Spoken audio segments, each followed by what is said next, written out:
നമുക്ക് 2 Timothy chapter 4:12 onwards 2 Timotheos 4:12-13 വാക്യങ്ങൾ വായിച്ചുകൊണ്ട് വചനധ്യാനത്തിലേക്ക് പ്രവേശിക്കാം.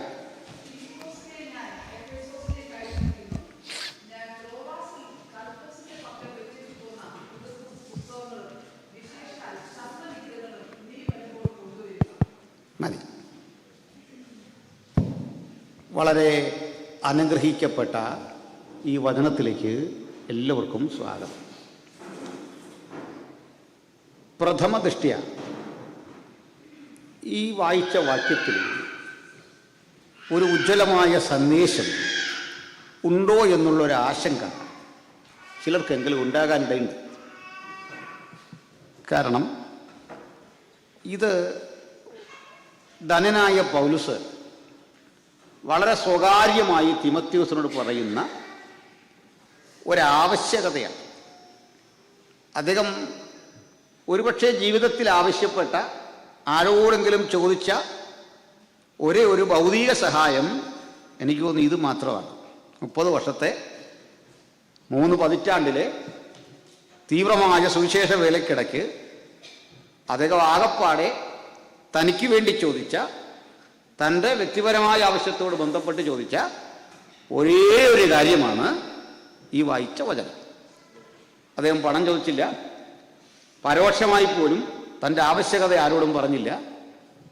അദ്ദേഹം ആരിൽ നിന്നും ഒരു ബുദ്ധിമുട്ടുളവാക്കാതെ ജോലി ചെയ്ത് സുവിശേഷത്തിൻ്റെ പ്രവൃത്തിക്ക് വ്യാപൃതനാകണമെന്ന് ആഗ്രഹിച്ചു. അതിന് അവസരമില്ലാത്ത ഘട്ടത്തിലൊക്കെ ആളുകൾ അദ്ദേഹത്തെ സഹായിച്ചിട്ടുണ്ട്. ആ സഹായങ്ങൾ നന്ദിയോടെ അദ്ദേഹം കൈപ്പറ്റിയിട്ടുണ്ട്.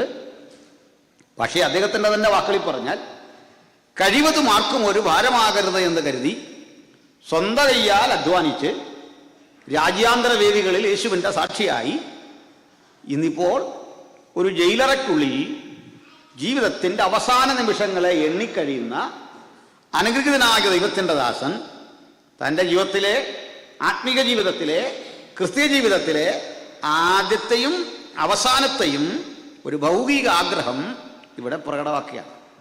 ഇതിനു മുമ്പൊന്നും അദ്ദേഹം ആരോടും എന്തെങ്കിലും ഒരു വസ്തു ചോദിച്ചു വാങ്ങുന്നതായി കാണുന്നില്ല, ഒരു സഹായം അങ്ങനെ ചോദിക്കുന്നതായി കാണുന്നില്ല. പക്ഷെ ഇതുപോലും അദ്ദേഹം ചോദിച്ചു വാങ്ങുക എന്നതിനപ്പുറത്ത് ഒരു സേവനം ആവശ്യപ്പെടുകയാണ്.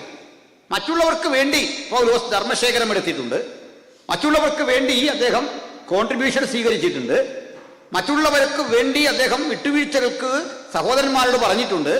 പക്ഷെ തനിക്ക് വേണ്ടി ഒരു സേവനം, വ്യക്തിപരമായി ഒരു സേവനം, ആ സേവനമാണ് വായിച്ചത്. അല്ലയോ തിമോത്തിയോസേ, വേഗത്തിൽ നീ എന്നെ കാണാൻ വേണ്ടി ഉത്സാഹിക്കണം. എന്റെ നിര്യാണകാലം അടുത്തിരിക്കുന്നു. ഞാൻ ഇഹലോകം വിട്ടു പോകാൻ തുടങ്ങുന്നു. ഇനി എത്ര നാൾ ഞാൻ അവശേഷിക്കുമെന്നറിയില്ല. എൻ്റെ ആ വിട പറയലിന് മുമ്പ് നിന്നെ എനിക്കൊന്ന് കാണണം. നീ വേഗത്തിൽ എൻ്റെ അരികിൽ വരണം. വരുമ്പോൾ എനിക്കൊരു സഹായം ചെയ്യണം. ആ സഹായം മറ്റൊന്നല്ല, ഞാൻ കർപ്പോസിൻ്റെ പക്കൽ വച്ചിട്ട് പോന്ന പുതപ്പ്, പുസ്തകങ്ങൾ, ചർമ്മലിഖിതങ്ങൾ, ഇവ നീ വരുമ്പോൾ കൊണ്ടുവരണം. ഇതാണ് വായിച്ച വാക്യത്തിൻ്റെ അടിസ്ഥാനം. നമുക്ക് ഈ വചനത്തിലൂടെ അല്പനിമിഷം യാത്ര ചെയ്യാൻ ദൈവത്തിൻ്റെ പരിശുദ്ധാത്മാവ് നമ്മെ സഹായിക്കട്ടെ എന്ന് ഞാൻ ആഗ്രഹിക്കുന്നു. എല്ലാവരും പ്രാർത്ഥനയോടെ ദൈവസന്നിധിയിലായിരിക്കണം. ഞാൻ ഈ ആരെയും കൊണ്ട് ഹല്ലേലൂയയും സ്തോത്രവും പറയിപ്പിക്കുന്ന ഒരു ശൈലിക്കാരനല്ല. എന്നുവെച്ചാൽ ഇന്നല്ല കുറേ നാളുകളായി നമ്മുടെ ഇടയിലുള്ളൊരു ശൈലിയാണ്.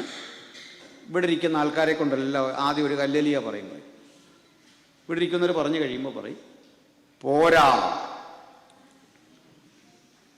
അത് കഴിഞ്ഞ് ഇവിടെ ഇരിക്കുന്നവരോട് പറയും അതും പോരാ. ഈ പോരാന്നെങ്ങനെയാ മനസ്സിലായത്? എന്തോ പോരുന്ന? ശബ്ദം പോരുന്നാണോ? ആത്മാർത്ഥ പോരുന്നാണോ?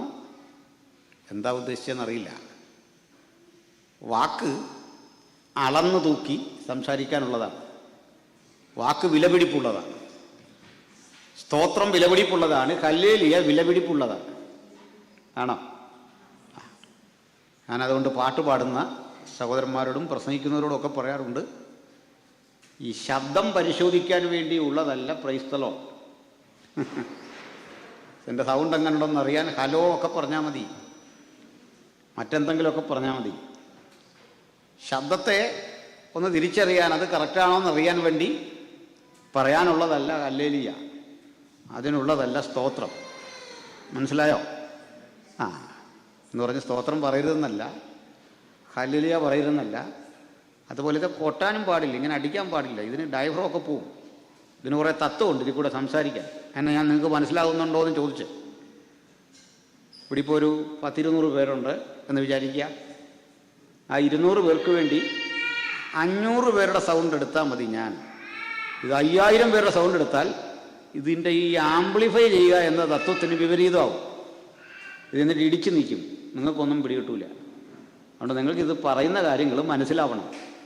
നിങ്ങൾക്ക് വചനം ഹൃദയത്തിൽ സ്പർശിച്ചാൽ നിങ്ങൾക്ക് പ്രതികരിക്കാം, ഹല്ലേലൂയ പറയാം, സ്തോത്രം പറയാം, ആത്മാവിൽ ആരാധിക്കാം, കൈയടിക്കാം, നൃത്തം ചെയ്യാം. ഇതിനൊന്നും തടസ്സമില്ല.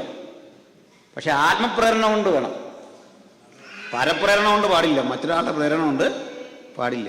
കോടതി മൊഴി കൊടുക്കുമ്പോൾ പറയാറുണ്ട്, പരപ്രേരണ കൊണ്ടല്ല, ആരും നിർബന്ധിച്ചിട്ടല്ല എന്ന് പറഞ്ഞൊരു ഒപ്പും കിട്ടിട്ടെങ്കിൽ അത് മൊഴിയായിട്ട് സ്വീകരിക്കൂ. പോലീസ് എഴുതുന്ന കാര്യങ്ങളുടെ എല്ലാം താഴെ, മകസറിൻ്റെ താഴെ എല്ലാം വായിച്ചു കേട്ടു, ബോധ്യപ്പെട്ടു എന്നെല്ലാം പറഞ്ഞൊരു ഒപ്പിടണം. ആരെങ്കിലും പ്രേരിപ്പിച്ചല്ല നമ്മൾ ദൈവത്തെ സ്തുതിക്കേണ്ടത്, ഹൃദയം നിറയുന്ന നന്ദി. ഹല്ലേലൂയ. അത് ദൈവത്തിന് കരയേറ്റാൻ തടസ്സമൊന്നുമില്ല. ഹല്ലേലൂയ. ഇനി നമുക്ക് ഈ വചനത്തിലൂടെ യാത്രയാകാം. ഇത് ഒരു സുവിശേഷ യോഗമാണ്, കൺവെൻഷനാണ്. എന്നാൽ ഈ കൺവെൻഷനുള്ളൊരു സ്വഭാവം എനിക്ക് മുമ്പായിട്ടുള്ള മിക്ക സഹോദരങ്ങളും ഭൂരിപക്ഷ ആളുകളും യേശുവിനെ കർത്താവായി സ്വീകരിച്ച് രക്ഷാനിർണയം പ്രാപിച്ച് സ്നാനമേറ്റ് ആത്മനിറവിൻ ജീവിതം നയിക്കുന്ന സഹോദരങ്ങളാണ്. അപൂർവമായി ചിലരുണ്ടെങ്കിൽ അവർക്ക് വേണ്ടിയുള്ള സന്ദേശവും ഇതിനുള്ളിലുണ്ട്. ശ്രദ്ധിച്ചിരിക്കണം, വളരെ ഗൗരവം ഈ ഒരു വിഷയത്തിൽ കൊടുക്കണം. സന്തോഷമല്ലേ? ഹല്ലേലൂയ. അപ്പോൾ നമുക്ക് പൗലോസ് എന്ന ഈ വ്യക്തിത്വത്തിലേക്ക് വരാം.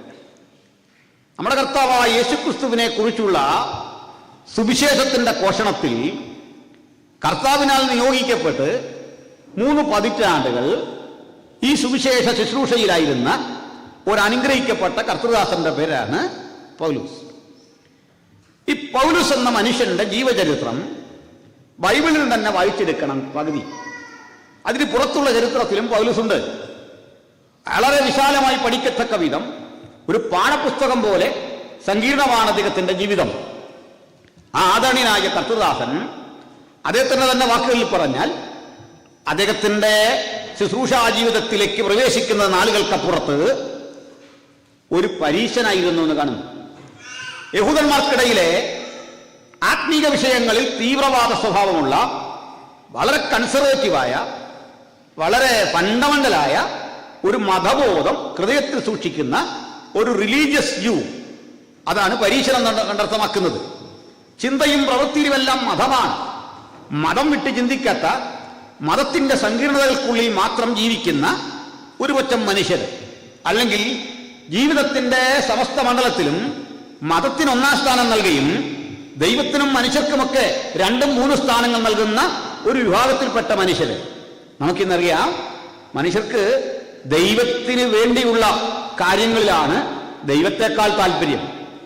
ദൈവത്തിനല്ല പ്രാധാന്യം കൊടുക്കുന്നത്, ദൈവത്തിന് വേണ്ടിയുള്ള ആചാരങ്ങൾ, അനുഷ്ഠാനങ്ങൾ, അതിനു വേണ്ടിയുള്ള മരണത്തിനൊക്കെയാണ് ഇഷ്ടം. ഞാൻ സംവാദ വേദികളിൽ ഇത് കാര്യമായി തന്നെ പറയാറുണ്ട്. പ്രിയപ്പെട്ടവരെ, നമുക്കൊരു കാര്യം അറിയാം. ഇത്തരത്തിൽ ഒരു മത തീവ്രവാദിയായി ജീവിതം ആരംഭിച്ച മനുഷ്യൻ, അദ്ദേഹം വളരെ നല്ല ആഴത്തിൽ മതം പഠിച്ചിട്ടുള്ള മനുഷ്യനാണ്. യഹൂദന്മാരുടെ ന്യായപ്രമാണത്തെക്കുറിച്ച് പറഞ്ഞാൽ അതിന് 2 ഭാഗങ്ങളാണുള്ളത്. ആകെ 613 നിയമങ്ങളാണ് ന്യായപ്രമാണം എന്ന പദം കൊണ്ട് അർത്ഥമാക്കുന്നത്. 613 നിയമങ്ങൾ. 613 നിയമങ്ങളിൽ ആദ്യത്തെ നിയമം തന്നെ എന്താണ്? ഞാനും നിങ്ങൾ പറയുന്ന ഞാനല്ലാതെ അന്യദൈവം നിനക്കുണ്ടാകരുത് എന്നതാണ് 1-ാമത്തെ കൽപ്പന. അങ്ങനെ 10 കൽപ്പനകൾക്ക് ശേഷം 11, 12, 13 എന്ന രൂപേണ 613 നിയമങ്ങളാണ് ഈ ലേവ്യ പുസ്തകം നമുക്ക് തരുന്നത്. പുറപ്പാടും ലേവിയൊക്കെ തന്നാൽ 613 നിയമങ്ങൾ. അത് നേരിട്ട് തരുന്ന ഇൻട്രൊഡക്ഷനാണ് ഈ 10 കൽപ്പന. 10 കൽപ്പന കൂടാതെ ഈ നിയമങ്ങളുടെ വലിയൊരു പ്രപഞ്ചം, ഒരു വലിയ പ്രവാഹം നമുക്ക് ബൈബിളിൽ കാണാം. ഈ 613 നിയമങ്ങൾക്ക് 2 ഭാഗങ്ങളാണുള്ളത്. ഒന്നാമത്തെ ഭാഗം 365 എണ്ണമാണ്. ഓർത്തിരിക്കാൻ എളുപ്പമാണ്. ഒരു വർഷത്തിലെ ദിവസങ്ങളുടെ എണ്ണം എടുത്താൽ മതി. 365 പ്രമാണം. ആ 365 പ്രമാണം പറയുന്നു അരുത് അരുത് അരുത് അരുത്, ഡോൺസ് ആണ് 365. ഇനി അവശേഷിക്കുന്ന പ്രമാണങ്ങളുണ്ട്. 214 പ്രമാണങ്ങൾ വേറെയുണ്ട്. അപ്പോൾ പറയുന്ന എന്താണ്? നിങ്ങൾ എന്ത് ചെയ്യണം, എന്ത് ചെയ്യണം, എന്ത് ചെയ്യണം. ഇവ രണ്ടും ചേർത്ത് 613 നിബന്ധനകളുടെ ഒരു സമാഹാരം. അപ്പോൾ ഇവയെല്ലാം ന്യായപ്രമാണമാണ്. ഇത് മുഴുവൻ പഠിച്ചിട്ട് അത് ലംഘിക്കുന്നവർക്കുള്ള ശിക്ഷ, അത് ലംഘിച്ചവർക്ക് പാരമ്പര്യത്തിൽ അനുഭവിക്കേണ്ടി വന്ന പ്രയാസങ്ങൾ, ഇവയെല്ലാം നന്നായി പഠിച്ച ഒരു പണ്ഡിതൻ്റെ പേരാണ് പൗലൂസ്. ഈ മനുഷ്യൻ്റെ ജന്മസ്ഥലം എവിടെയെന്ന് അറിയണ്ടേ? പ്രസിദ്ധമായ തർസോസ് പട്ടണത്തിലെ, കിലിക്കിയ സംസ്ഥാനത്തിലെ തർസോസ് പട്ടണത്തിലെ ആയിരുന്നു അദ്ദേഹത്തിൻ്റെ ജന്മദേശം. ആ സ്ഥലത്തെപ്പറ്റി രസകരമായൊരു കാര്യമുണ്ട്. മെഡിറ്ററേനിയൻ കടലിൽ നിന്ന് ഏതാണ്ട് 10 മൈൽ ഉള്ളിൽ മാറി, 10 കിലോമീറ്റർ ഉള്ളിൽ മാറി അദ്ദേഹം ജനിച്ചു വളർന്ന ആ സ്ഥലത്തിൻ്റെ പേര് തർസീസ് എന്നായിരുന്നു. തർസോസ്. ഈ തർസോസുകാരനായ ശൗൽ എന്ന പേര് കേൾക്കുമ്പോൾ ഓർക്കേണ്ടത് അദ്ദേഹത്തിൻ്റെ ഒരു പശ്ചാത്തലം കൂടി മനസ്സിലാക്കാനാണ്. തർസോസ് എന്ന് പറയുന്ന സ്ഥലത്തിന് ആ പേർ വരാൻ കാരണം അവിടെ വിറ്റഴിക്കപ്പെടുന്ന വിലപിടിപ്പുള്ള ഒരു ആഭരണം നിർമ്മിക്കുന്ന ലോഹത്തെ ആസ്പദമാക്കിയാണ്. ആ ലോഹത്തിൻ്റെ മലയാളത്തിലെ പേര് ഗോമേതകം എന്നാണ്. അതിന് ഗ്രീക്ക് മൂലങ്ങളിൽ ടാർസിസ്റ്റൻ എന്ന് കാണുന്നു. ഈ ടാർസിസ്റ്റോൺ എന്നറിയപ്പെടുന്ന ഗോമേതക കല്ലുകളുടെ ക്രിസ്റ്റലുകൾ കിട്ടുന്ന ഇടമായിരുന്നു ഈ തർസോസ്. അതുകൊണ്ട് തന്നെ വിലപിടിപ്പുള്ള ആഭരണങ്ങൾ നിർമ്മിക്കുന്ന വലിയ ജുവല്ലറികളും അത് വിറ്റഴിക്കപ്പെടുന്ന ഇടങ്ങളും ഒക്കെയായി വളരെ ജനശ്രദ്ധ ആകർഷിക്കുന്ന ഒരു സമ്പന്ന നഗരമായിരുന്നു ഈ തർസോസ് എന്നറിയപ്പെടുന്നത്. വീണ്ടുമുണ്ട് ഒരു കാര്യം. ഈ തർസോസിലൂടെ മെഡിറ്ററേനിയൻ കടലിൽ വന്ന് പതിക്കുന്ന ഒരു നദി ഉണ്ടായിരുന്നു. ആ നദിയുടെ പേര് സിഡ്നസ് എന്നായിരുന്നു. ഈ സിഡ്നസ് ലോകത്തിലെ തന്നെ തണുപ്പേറിയ നദികളിൽ ഒന്നായിരുന്നു. ഈ തണുപ്പേറിയ നദിയിലൂടെ ചെറിയ കപ്പലിൽ, പായ്ക്കപ്പലിൽ യാത്ര ചെയ്ത് ആളുകൾ 10 കിലോമീറ്റർ ദൂരം യാത്ര ചെയ്ത് മെഡിറ്ററേനിയനിലൂടെ കടന്ന് ഈ ഭൂപ്രദേശത്തെത്തുകയും ഇതൊരു സുഖവാസ കേന്ദ്രമായി പരിണമിക്കുകയും ചെയ്തിരുന്നു. ഈജിപ്തിൽ നിന്ന് ചരിത്രപ്രസിദ്ധനായ ആന്റണിയും ക്ലിയോപാട്രയും ഒക്കെ ഈ നൗകാശയത്തിലൂടെ ഇതുവഴി വരികയും സുഖവാസ കേന്ദ്രമായി ഇവിടം തിരഞ്ഞെടുക്കുകയും ചെയ്തിരുന്നു. ഇതാണ് തർസോസിന്റെ പ്രത്യേകത. തണുപ്പേറിയ ജലമാണ്. ഇതൊന്നുമല്ല, ഈ സ്ഥലത്തെ പ്രസിദ്ധമാക്കുന്നത് മറ്റൊരു സുപ്രധാന കാരണമുണ്ട്. ആ കാരണം നമുക്കറിയാം. ഉലകം വെട്ടിപ്പിടിക്കാൻ ഇറങ്ങി ഇന്ത്യയുടെ പാതി വരെ യുദ്ധം ചെയ്തു എന്ന മഹാനായ അലക്സാണ്ടറെ നമുക്ക് ഓർമ്മയുണ്ട്. അലക്സാണ്ടർക്ക് ആ യാത്രയിൽ വലിയ ദുരിതങ്ങളെ നേരിടേണ്ടി വന്നു. പലവിധ ചരിത്രങ്ങൾ അദ്ദേഹത്തെപ്പറ്റി പറയുന്നുണ്ട്. അതിലൊന്ന്, അദ്ദേഹത്തെ ഒരു കൊതുക് കടിച്ചെന്നും അദ്ദേഹം രോഗാതുരനായെന്നും പനി ബാധിച്ചെന്നും ആ പനി വല്ലാത്ത തീഷ്ണമായ അവസ്ഥയിൽ എത്തി നിൽക്കെ ഒരു വിനോദസഞ്ചാരത്തിന് പോയെന്നും ആ വിനോദസഞ്ചാരത്തിന്റെ ഭാഗമായി ഈ പറയുന്ന സിഡ്നസ് നദിയിലൂടെ കപ്പലിൽ, അന്നത്തെ പായ്ക്കപ്പലിൽ യാത്ര ചെയ്ത് പരിവാരങ്ങളും ഒത്തു വരുന്ന വഴിക്ക് ആളുകൾ ഈ വെള്ളത്തിൽ ചാടിക്കുളിക്കുന്നത് കണ്ട് അദ്ദേഹം പനിയുള്ള ഘട്ടത്തിൽ ഈ വെള്ളത്തിൽ ചാടിക്കുളിക്കാൻ തയ്യാറെടുത്തു എന്നുമാണ്. അങ്ങനെ പനിനീര് പൂശി ഈ വെള്ളത്തിൽ ചാടിക്കുളിക്കുന്ന വഴിക്ക് പനി മൂർച്ഛിക്കുകയും രോഗാതുരനായ അദ്ദേഹം പിന്നീട് ബാബിലോണിലേക്കുള്ള യാത്രാമധ്യേ വളരെ പെട്ടെന്ന് മരിച്ചു എന്നുമാണ് ചരിത്രം. ഒറ്റ വാക്കിൽ പറഞ്ഞാൽ, മഹാനായ അലക്സാണ്ടറുടെ ജീവിതത്തിലെ ഏറ്റവും ഒടുവിലത്തെ കുളി നമ്മുടെ പൗലോസിൻ്റെ നാട്ടിൽ വെച്ചായിരുന്നല്ലോ അവസാനത്തെ കുളി. ഇപ്പം ഞാൻ അവിടെ നിന്നൊരു എൻ്റെതായ ഒരു വ്യാഖ്യാനം പറയാനുണ്ട്. എന്താണെന്നറിയണ്ടേ? വളരെ ചിന്താർഹമായൊരു കാര്യമാണ്. അതായത് അലക്സാണ്ടർ ലക്ഷ്യം ഉലകം മുഴുവൻ വെട്ടിപ്പിടിക്കുകയായിരുന്നു. 25,000 ബാൽക്കൻ കുതിരപ്പടകൾ, 50,000-ൽ വരം വരുന്ന ഗ്രീക്ക് കുതിരപ്പടകൾ, അതിശക്തമായ ആയുധശേഖരം കയ്യിലുള്ള അന്നത്തെ കരുത്തനായ ചക്രവർത്തി, അറിവിൻ്റെ ആശയങ്ങളുടെ തികവായിരുന്നു ആ മനസ്സ്. യുദ്ധതന്ത്രജ്ഞത, മഹാമേരുവിനെയും കീഴടക്കാൻ കഴിയുന്ന ഉജ്ജ്വലമായ മനസ്സ്, ചിട്ടതെറ്റാത്ത പട്ടാളം, എപ്പോഴും ആശയങ്ങൾ കൈമാറിക്കൊണ്ടിരിക്കുന്ന കരുത്തന്മാരായ ചാരപ്പടകൾ, ഇതൊക്കെ സ്വന്തമുള്ള ഈ രാജാവ് ജീവിതത്തിന്റെ 33-32 വയസ്സ് മാത്രം പ്രായമുള്ള നിറയൗവനത്തിൽ ഈ യാത്രയ്ക്ക് അന്ത്യം കുറിക്കുന്നത് ഈ പൗലോസ്ലീഹയുടെ നാട്ടിലെ സിറ്റ്നസ് എന്ന് പറയുന്ന ആ നദിയിൽ കുളിച്ച് ആ നദിയിൽ വെച്ചാണ് അദ്ദേഹത്തിന് ഏറ്റവും അവസാനമായി ഇഹലോകം വിട്ടുപോകാനുള്ള ആ സ്ഥിതിവിശേഷം സംജാതമാകുന്നതെങ്കിൽ ഞാൻ എൻ്റെ ഭാവനയിൽ കണ്ടെത്തുന്ന മറ്റൊരു കാര്യമുണ്ട്. വളരെ ബാല്യം മുതൽ ഈ തണുപ്പേറിയ നദിയിൽ ചാടിക്കുളിച്ചും കളിച്ചും ജീവിച്ചു വന്ന ഒരു പാവം മനുഷ്യനുണ്ട്, പേര് പൗലോസ്. അദ്ദേഹം ഉലകത്തെ വെട്ടിപ്പിടിക്കാൻ ഇറങ്ങി.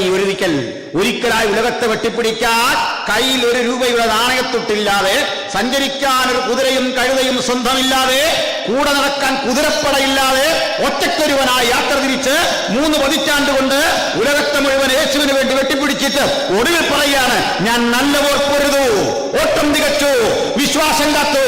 ഇതാ അലക്സാണ്ടർ കുതിരപ്പടയും അലക്സാണ്ടർ ശക്തമായ സേനകളും തോറ്റു മന്ദീഭവിച്ചും മരവിക്കുന്ന നാട്ടിൽ സുവിശേഷത്തിന്റെ അജയ്യമായ കൊടി വീണ്ടും ഉയരുന്നു എന്നുള്ള ഒരു സത്യം ഉയർത്തിക്കാട്ടിക്കൊണ്ട് ഈ സുവിശേഷത്തിന്റെ വചനം അകത്തും പുറത്തും ഇരുന്ന് കേൾക്കുന്നവർക്ക് വേണ്ടി വളരെ കൃത്യതയോടെ പറയട്ടെ, മറ്റൊരുവരിലും രക്ഷയില്ല. നാം രക്ഷിക്കപ്പെടുവാൻ ആകാശത്തിന് കീഴിൽ മനുഷ്യരുടെ ഇടയിൽ നൽകപ്പെട്ട അജയ്യമായ നാമം കർത്താവായ യേശുക്രിസ്തുവിന്റെ നാമമാണ്. ഏത് മഹാമേരുവിനെയും തച്ചുടയ്ക്കുന്ന, ഉലകത്തെ മുഴുവൻ വിറപ്പിക്കുന്ന അജയ്യനായ ചക്രവർത്തിക്കും മരണത്തിന്റെ മുമ്പിൽ കീഴടങ്ങേണ്ടി വന്നെങ്കിൽ മരണത്തിന്റെ മുമ്പിൽ മുട്ടുമടക്കാത്ത ഒരൊറ്റ മാർഗം യേശുവിന്റെ മാർഗമാണ്. മരണത്തെ കണ്ട് ഭയമില്ലാത്ത ആ ദൈവപുത്രനെ ഈ രാത്രി കർത്താവും രക്ഷിതാവുമായി കേൾക്കുന്നവരുടെ മുമ്പിൽ വരച്ചു കാട്ടിക്കൊണ്ട് ഞങ്ങൾ ആവർത്തിക്കുന്നു, രക്ഷ യേശുക്രിസ്തുവിൽ കൂടി മാത്രം. മുഴു ലോകത്തിന്റെയും പാപത്തിന്റെ പരിഹാരം യേശുക്രിസ്തു മാത്രം. അവന്റെ രക്തത്തിൽ നമുക്ക് അതിക്രമങ്ങളുടെ മോചനം എന്ന വീണ്ടെടുപ്പുണ്ട്. മനുഷ്യരാശിയിൽ ലഭിച്ച ഏറ്റവും ശ്രേഷ്ഠകരമായ വിമോചനത്തിന്റെ വഴി യേശുക്രിസ്തു മാത്രം.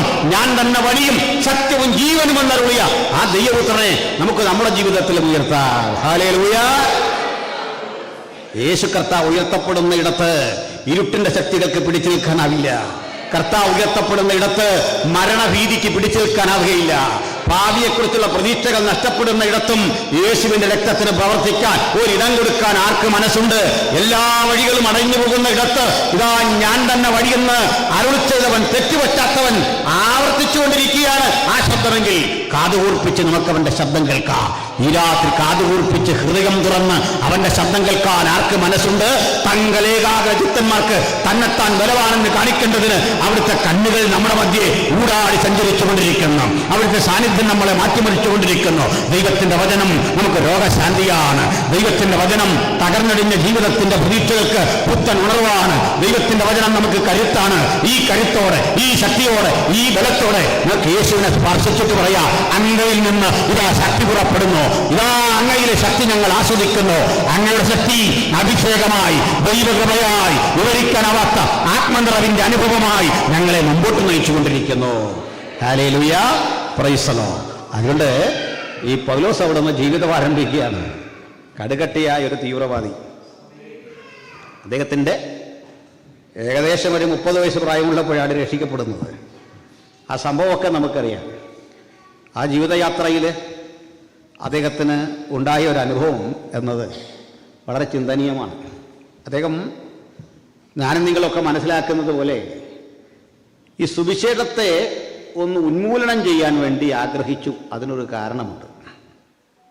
ഈ സുവിശേഷത്തിൻ്റെ ആദ്യകാല വക്താക്കളെല്ലാം കുറെ പാവം മനുഷ്യരായി, പേരും പെരുമയുമില്ലാത്ത ഗലീലിയക്കടൽ തീരത്ത് ജീവിച്ചു പോകുന്ന ഒരു പറ്റം പത്രോസും മത്തായിയും മാർക്കോസില്ല അങ്ങനെയൊക്കെയുള്ള മനുഷ്യരാണ് ആദ്യം. പിന്നെ മാർക്കോസൊക്കെ വരുന്നത്. തന്നിൽ യേശുവിനൊപ്പം അന്നും ചില കരുത്തന്മാരൊക്കെ വന്നതാണ്. അതിലൊരാൾ നമ്മുടെ നിക്കോദിമോസായിരുന്നു. യേശു പക്ഷേ തൻ്റെ കൂടെ എടുത്തില്ല. എന്തായിരിക്കും നിക്കോദിമോസിനെ എടുക്കാത്തതെന്ന് ഒന്ന് ചിന്തിച്ചു നോക്കി. ഞാനുണ്ടേ പറഞ്ഞാൽ എനിക്ക് വേണ്ടി ആ നിക്കോദിമോസിനെ എടുക്കാൻ. കാരണം നിക്കോദിമോസിനെ എടുത്തിരുന്നെങ്കിൽ എനിക്ക് നിങ്ങൾക്കൊന്നും ഇവിടെ വരാൻ പറ്റില്ലായിരുന്നു. അയാൾ വലിയ കരുത്തനാണ്. നമ്മൾ ഓടിയാൽ ഒപ്പം എത്തുകയില്ല. കൃപയുടെ ശക്തി എന്തെന്ന് തെളിയിക്കാനാണ് അവൻ നമ്മളെയൊക്കെ തിരഞ്ഞെടുത്തേക്കുന്നത്. സ്തോത്രം. ഹല്ലേലൂയ. കൃപയുടെ വലിപ്പം ഒന്നും പോരാനും പറയാനും ഇല്ലാത്ത നമ്മെ തമ്പുരാൻ തിരഞ്ഞെടുത്തത് എന്തിനു വേണ്ടിയാണ്? നിക്കോദിമോസിനെ വെട്ടിക്കളഞ്ഞൊന്നും ഇല്ല കേട്ടോ. പക്ഷേ നിങ്ങളൊന്ന് ആലോചിച്ച്, നിക്കോദിമോസും പത്രോസും കൂടെ ഒരുമിച്ച് കൂടുന്നൊരു സ്ഥലത്ത് സ്വാഭാവികമായിട്ട് നിക്കോദിമോസിനാണ് പരിഗണന കിട്ടേണ്ടത്. കർത്താവ് പറഞ്ഞു, കുഞ്ഞു പോയിട്ട് രക്ഷിക്കപ്പെട്ടിട്ടൊക്കെ വാ, ഓക്കോ, വീണ്ടും ജനിച്ചിട്ടൊക്കെ നമുക്ക് കാണാം. പുള്ളി വിഷണനായിട്ട് പോയി. അവിടെയാ പത്രോസിനെ നിർത്തിയത്. പത്രോസ് അമ്പരന്ന് പോയി. അപ്പോൾ പത്രോസ് അമ്പരക്കാൻ കാരണം കൃപയുടെ വലിപ്പം ഓർത്താൻ.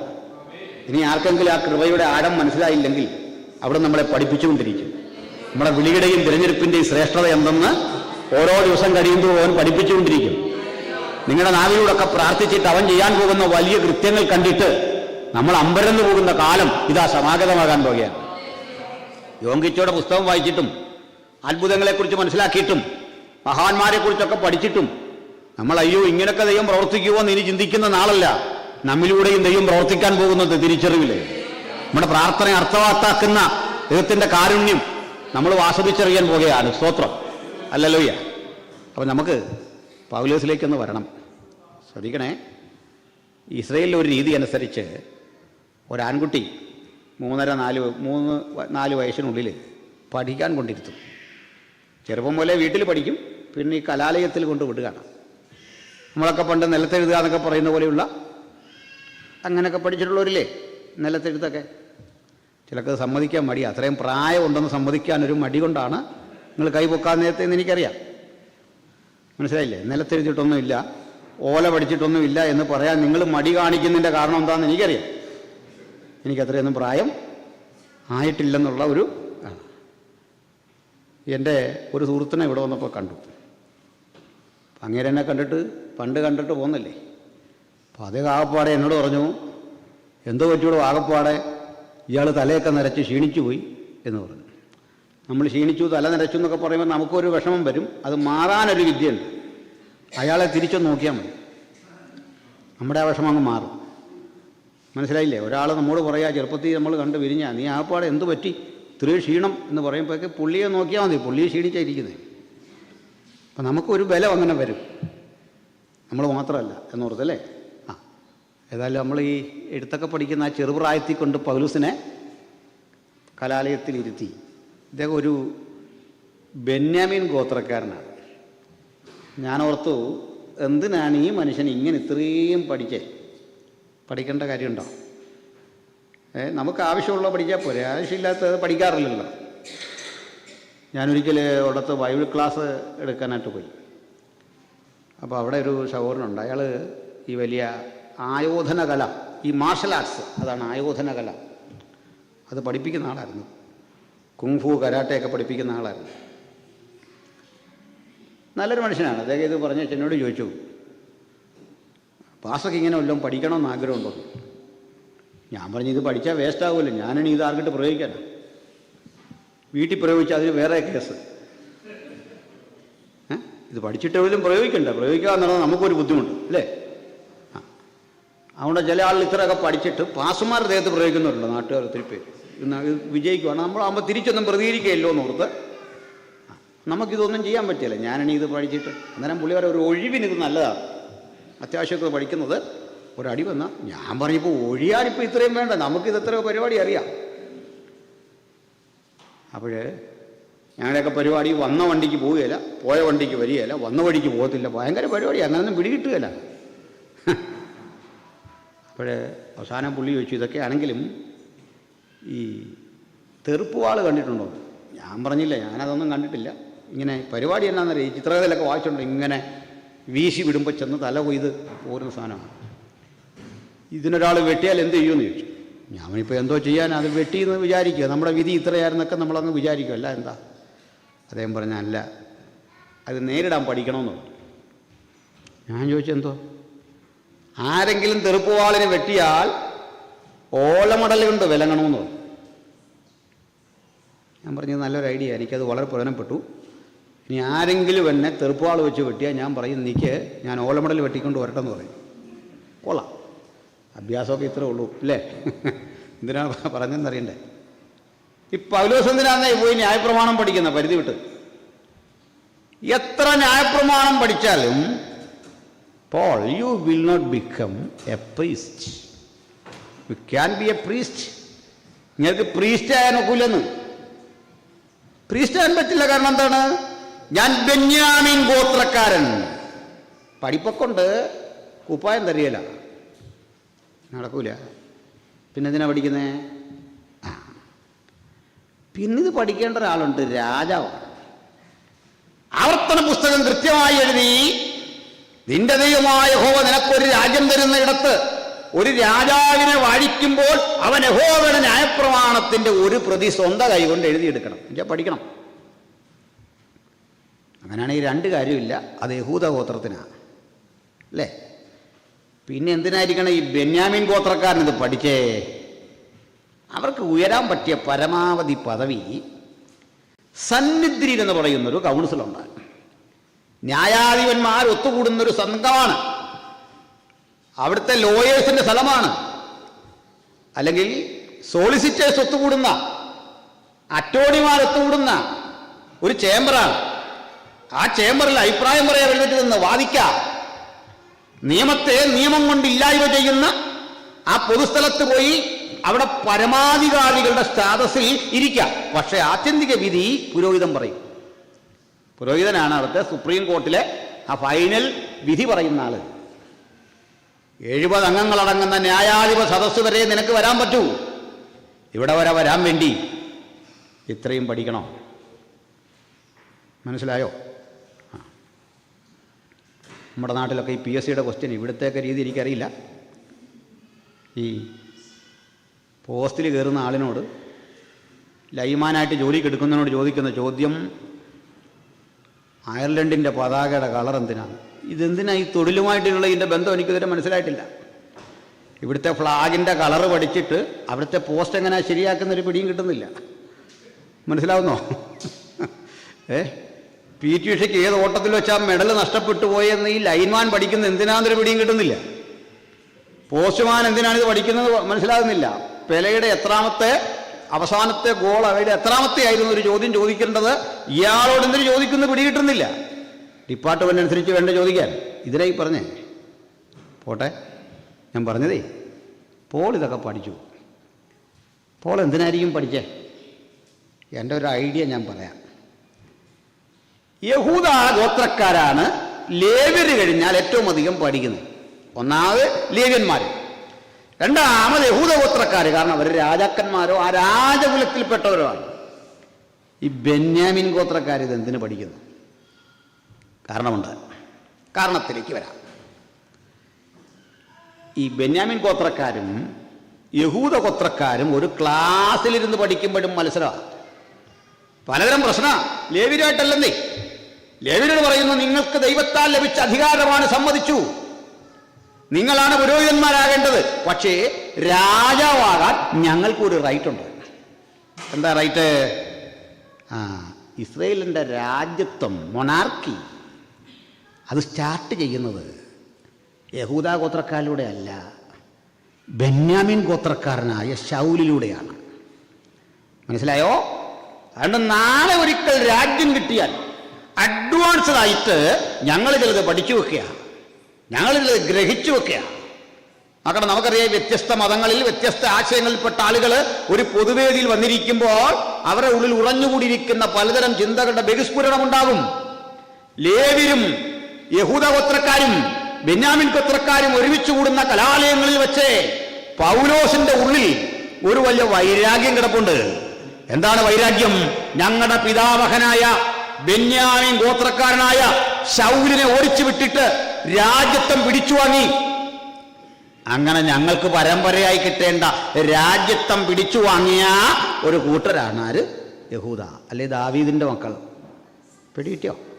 അങ്ങനെ ദാവീദിന്റെ മക്കളും ബെന്യാമീൻ്റെ മക്കളും ചരിത്രത്തിൽ നല്ല അടിയാ. ഉശിരനടി, അടി മൂത്ത് ശൗലിൻ്റെ പരമ്പരയിലൊരു ഇളമുറക്കാരൻ, ബെന്യാമീൻ ഗോത്രക്കാരൻ, 8-ാം നാളിൽ പരിച്ഛേദനയേറ്റ ഒരുവൻ ഇവിടെ നിൽക്കുന്നു. പേര് ശൗൽ. വല്യപ്പൻ്റെ പേരാ. ഇതാ ദാവീദിന്റെ ഗോത്രത്തിലെ ഇളമുറക്കാരൻ രാജ്യത്തിന് അർഹതപ്പെട്ടു എന്ന് ലോകം കരുതുന്ന മറ്റൊരാൾ വേറെ ആരുമല്ല, കർത്താവായ യേശുക്രിസ്തു. വൈരാഗ്യം വരാൻ കാരണം മനസ്സിലായോ? പ്രധാനം ഞങ്ങളുടെ അവകാശങ്ങളെല്ലാം അപഹരിച്ച്, ഞങ്ങളെ ഉന്മൂലനം ചെയ്തിട്ട്, ഞങ്ങളുടെ പിതാവിന്റെ പക്കൽ നിന്ന് കിരീടം പിടിച്ചെടുത്തിട്ട് ദാവീദ് പുത്ര എന്ന ആളുകൾ വിളിച്ചു വിളിച്ച് ആഘോഷിക്കുന്ന ദൈവപുത്രനായ യേശുവിനെ കാണുമ്പോഴൊക്കെ പൗലോസിന്റെ ഹൃദയത്തിൽ ഒരു അറപ്പ്, ഈ മാർഗത്തോടൊരു വെറുപ്പ്. സ്തോത്രം.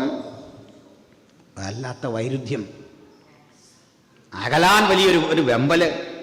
അയാൾ യേശുവിനെ നേരിട്ട് കണ്ടോന്നൊന്നും നമുക്കറിയില്ല, പക്ഷെ കേട്ടു ഇങ്ങനൊരാൾ. ഒടുക്കം ഭരണകൂടം നിശ്ചയിച്ചു യേശുവിനെ ക്രൂശിക്കാൻ. നമുക്കതറിയാം. ക്രൂശീകരണമൊക്കെ കഴിഞ്ഞപ്പോൾ ഇവരുടെ മനസ്സിലെ ചിന്ത, ഇനിയൊരു ശല്യവും ഒഴിഞ്ഞുപോയി, ഇനി പ്രശ്നമൊന്നുമില്ല, ഇതോടെ തീർന്നു എന്നാണ്. നമ്മുടെ എല്ലാം ചിന്ത ചില കാര്യങ്ങൾ തീർക്കുമ്പോൾ അതങ്ങ് തീർന്നു എന്നൊന്നുമല്ല, വലിയ പ്രയാസങ്ങൾ അടുത്തടുത്ത കട്ടഞ്ഞു വരിക അല്ലേ. എന്തു പറ്റി? ധന്യനായ നമ്മുടെ കർത്താവായ യേശുക്രിസ്തുവിൻ്റെ മരണത്തിൻ്റെ അനന്തരം പൗലോസും കൂട്ടരും സ്വപ്നം കാണുന്നതിനപ്പുറത്തേക്ക് ക്രൈസ്തവ സഭ വളർന്നു. ഭയപ്പെടുത്തി അവരെ ഉന്മൂലനം ചെയ്യാനൊന്നും കഴിയാതെ വന്നു. ഇന്ത്യ മഹാരാജ്യത്ത്, മണിപ്പൂരിൽ, ഹരിയാനയിൽ, ഇന്ത്യയുടെ വിവിധ സ്റ്റേറ്റുകളിൽ ക്രൈസ്തവ മാർഗത്തെ ഉന്മൂലനം ചെയ്യാൻ പടപ്പുറപ്പാട് നടത്തിക്കൊണ്ട് ഭരണകൂടം ആഞ്ഞടിക്കുമ്പോൾ നിങ്ങൾ വിചാരിക്കുന്നുണ്ടോ യേശുവിന്റെ മാർഗം അവിടെ തോറ്റുപോകുമെന്ന്? പാടെ ഈ രാജ്യത്ത് നിന്ന് ഈ നാമത്തെ ഉന്മൂലനം ചെയ്യാൻ പണിയെടുക്കുമ്പോൾ അങ്ങനെ തുടച്ചു മാറ്റാൻ പറ്റുന്നതൊന്നുമല്ലിത്. കാരണം ജീവിച്ചിരുന്ന ക്രിസ്തുവിനേക്കാൾ കരുത്തനായിരുന്നു മരിച്ചടക്കപ്പെട്ടവൻ. പിറവി കൊണ്ട ക്രിസ്തുവിനേക്കാൾ കരുത്തനായിരുന്നു ക്രൂശിൽ കിടന്നവൻ. വെള്ളത്തിന്മീതെ നടന്ന ക്രിസ്തുവിനേക്കാൾ കരുത്തനായിരുന്നു ക്രൂശിൽ കിടന്നവൻ. 5 അപ്പം കൊണ്ട് 5000 പോഷിപ്പിച്ച ക്രിസ്തുവിനേക്കാൾ കരുത്തനാണ് ക്രൂശിൽ കിടക്കുന്നവൻ. ലാസറിനെ ഉയർപ്പിച്ച ക്രിസ്തുവിനേക്കാൾ കരുത്തനാണ് ക്രൂശിൽ കിടക്കുന്ന ക്രിസ്തു. എന്താണ് കാരണം? അവന്റെ മരണത്താൽ ഉലകത്തെ മുഴുവൻ വിലയ്ക്ക് വാങ്ങേണ്ട അമൂല്യമായ ദ്രവ്യമാണ് അവന്റെ ശരീരത്തിൽ ഓടിയിരുന്ന രക്തം. അത് മുഴുവൻ മനുഷ്യരാശിയുടെയും പാപത്തിന്റെ പരിഹാരത്തിനായി ചൊരിഞ്ഞപ്പോൾ നമ്മുടെ പാപത്തിനുള്ള ശിക്ഷ അവന്റെ മേലായി. അവന്റെ രക്തം കൊടുത്തവൻ നമ്മെ വിലയ്ക്ക് വാങ്ങി ദൈവത്തിന്റെ മക്കളാക്കി തീർത്തു. ആ വലിയ പ്രക്രിയ സംഭവിച്ച, രക്ഷയുടെ സന്തോഷം അനുഭവിച്ച ദൈവമക്കൾക്ക് ആ കൂടൊരു കഴിവും കിട്ടി, ധൈര്യം. ഹല്ലേലൂയ. ധൈര്യം എന്നത് പറയുന്നത് ദൈവത്തിൻ്റെ ഒരു ഗിഫ്റ്റാണെന്നേ. ചിലർക്ക് ഈ സത്യം അറിഞ്ഞിട്ട് അതിനുവേണ്ടി നിൽക്കാൻ മനസ്സുണ്ട്, പക്ഷേ ചിലർ ഭയപ്പെടുത്തിയാൽ തിരിച്ചു പോരും. ഹല്ലേലൂയ. കഴിഞ്ഞ ദിവസം വളരെ വേദനിപ്പിക്കുന്നൊരു വാർത്ത ഉണ്ടോ? ഒരു പുരോഹിത ശ്രേഷ്ഠൻ, അദ്ദേഹത്തിന് മനസ്സിലായി സ്നാനമെന്നുള്ളത് തളിച്ചും മുക്കിയൊന്നും ചെയ്യേണ്ടതല്ല. അദ്ദേഹം ജലാശയത്തിൽ ഇറങ്ങി സ്നാനം നൽകുന്നു. സ്നാനത്തിൻ്റെ വാഗ്ദത്വമൊക്കെ തൻ്റെ അറിവിനും പ്രാപ്തിക്കും അനുസരിച്ച് ചോദിച്ച് മാന്യമായ വിധത്തിൽ ആ സ്നാനം നടത്തി, തൻ്റെ അറിവിനനുസരിച്ച് നടത്തി. അവരെ കയറ്റിവിട്ടു. സഭ ശാസിച്ചു. ഞാൻ ബഹുമാനപ്പെട്ട പുരോഹിത ശ്രേഷ്ഠനോടും അദ്ദേഹത്തെ ശാസിച്ച സമൂഹത്തോടും എനിക്ക് വൈരാഗ്യമില്ല, ഒന്ന് പറയാതെ വയ്യ. പുരോഹിതന്മാർ ഏതെങ്കിലും തരത്തിലൊരു അഭിപ്രായം പറഞ്ഞെന്ന് വിചാരിക്കുക. ഉദാഹരണം, ഏതെങ്കിലും പുരോഹിതൻ പറയുകയാണ്, ഈ ബൈബിളിലെ വെളിപ്പാട് പുസ്തകം ദൈവികമാണെന്ന് തോന്നുന്നില്ലെന്ന് ഒരാൾ പറഞ്ഞാൽ സഭ നടപടിയൊന്നും എടുക്കുകയില്ല. യേശുവിൻ്റെ വീണ്ടും വരെ ഒരു സങ്കല്പമാണ്, ഹൃദയത്തിലാണെന്ന് ഒരാൾ പറഞ്ഞാലും അവിടെ വിഷയമൊന്നുമില്ല. എനിക്കങ്ങനെ അറിയാം ആളുകളെ. മറ്റേ ഏതെങ്കിലും ഒരാൾ പറയുകയാണ് യേശു അത്ഭുതം ചെയ്തു എന്ന് പറയുന്നതിന് തെളിവില്ല എന്ന് പറയുക. എന്തിന്? നമുക്കറിയാം, പ്രമുഖരായ പലരും ഇതുപോലത്തെ അഭിപ്രായങ്ങൾ പറഞ്ഞിട്ടുണ്ട്. സഭ ഒരിക്കലും അത് തിരുത്താൻ പോകത്തില്ല, പുറകെ. അത് അദ്ദേഹത്തിൻ്റെ അഭിപ്രായം, റെസ്പെക്റ്റ് ചെയ്യും. പക്ഷേ ശുശ്രൂഷാരംഗത്ത് വിശുദ്ധ തിരുവെഴുത്തിനോടും വിശുദ്ധ പാരമ്പര്യങ്ങളോടും അപ്പോസ്തോലിക അധ്യയനത്തോടും യേശുവിൻ്റെ വാഗ്ദത്തങ്ങളോടും അവിടുത്തെ പഠിപ്പിക്കലിനോടും ഏറെ കൃത്യമായി നിൽക്കുന്ന നിമജ്ജന സ്നാനം നൽകിയപ്പോൾ ഇത് ശാസിച്ചു. ആ പുരോഹിതൻ ഭയപ്പെട്ടുപോയി. അദ്ദേഹം പരസ്യമായി ക്ഷമ പറഞ്ഞു. പ്രിയർ ഓർക്കണം, ഇവിടെയാണ് വചനം പറയുന്നത്, മഹാപ്രതിഫലമുള്ള നിങ്ങളുടെ ധൈര്യം തള്ളിക്കളയരുത്. ഒറ്റയ്ക്ക് വീട് വിട്ട് യേശുവിനെ അനുഗമിച്ച നിരവധി ജീവിതങ്ങളെ ഞാനിന്നിവിടെ കാണുകയാണ്. ഈ ശബ്ദം കേൾക്കുന്നവർക്കിടയിൽ ഏകരായ യേശുവിനെ കണ്ടിറങ്ങിയ നിരവധി സഹോദരി സഹോദരന്മാരെ കാണുകയാണ്. മഹാപ്രതിഫലമുള്ള നിങ്ങളുടെ ധൈര്യം തള്ളിക്കളയരുത്. ഹല്ലേലൂയ, സ്തോത്രം. അപ്പോൾ ഇവിടെ എന്താ കണ്ടേ? ഈ പൗലോസിലേക്ക് തന്നെ വരാം. അദ്ദേഹം ഒരു കാഴ്ച കണ്ടു. ഈ സന്നിധിൻ്റെ സംവിധാനം ഞാനൊന്ന് പറയാം. സന്നിധിയിൽ ആകപ്പാടെ ഉള്ളത് 70 പേരാണ്. സന്നിധി എന്ന് പറഞ്ഞാൽ അവിടുത്തെ ഒരു കോർട്ടാണ് കേട്ടോ, റിലീജിയസ് കോർട്ടാണ്. ഈ കോടതി കൂടിയിരിക്കുന്നു. മഹാപുരോഹിതനാണ് അതിൻ്റെ അധ്യക്ഷൻ. മഹാപുരോഹിതന് വന്നില്ലെങ്കിൽ അദ്ദേഹം അപ്പോയിന്റ് ചെയ്യുന്ന ഒരാൾ മതി അദ്ദേഹത്തിന് ഇരിക്കാം. ഈ 70 പേരും സന്നിഹിതരാകണമെന്ന് നിയമമില്ല. നിയമമല്ല, എല്ലാവർക്കും അങ്ങനെ വന്നുകൂടാൻ പറ്റിയെന്ന് വരികയല്ലോ. അപ്പോൾ അവൈലബിൾ മെമ്പേഴ്സ്, അതിൽ നിന്ന് എത്ര വന്നാലും ഇവർ 2ആയി തിരിഞ്ഞിരിക്കണം, 2 ഭാഗമായിട്ട് മാറണം.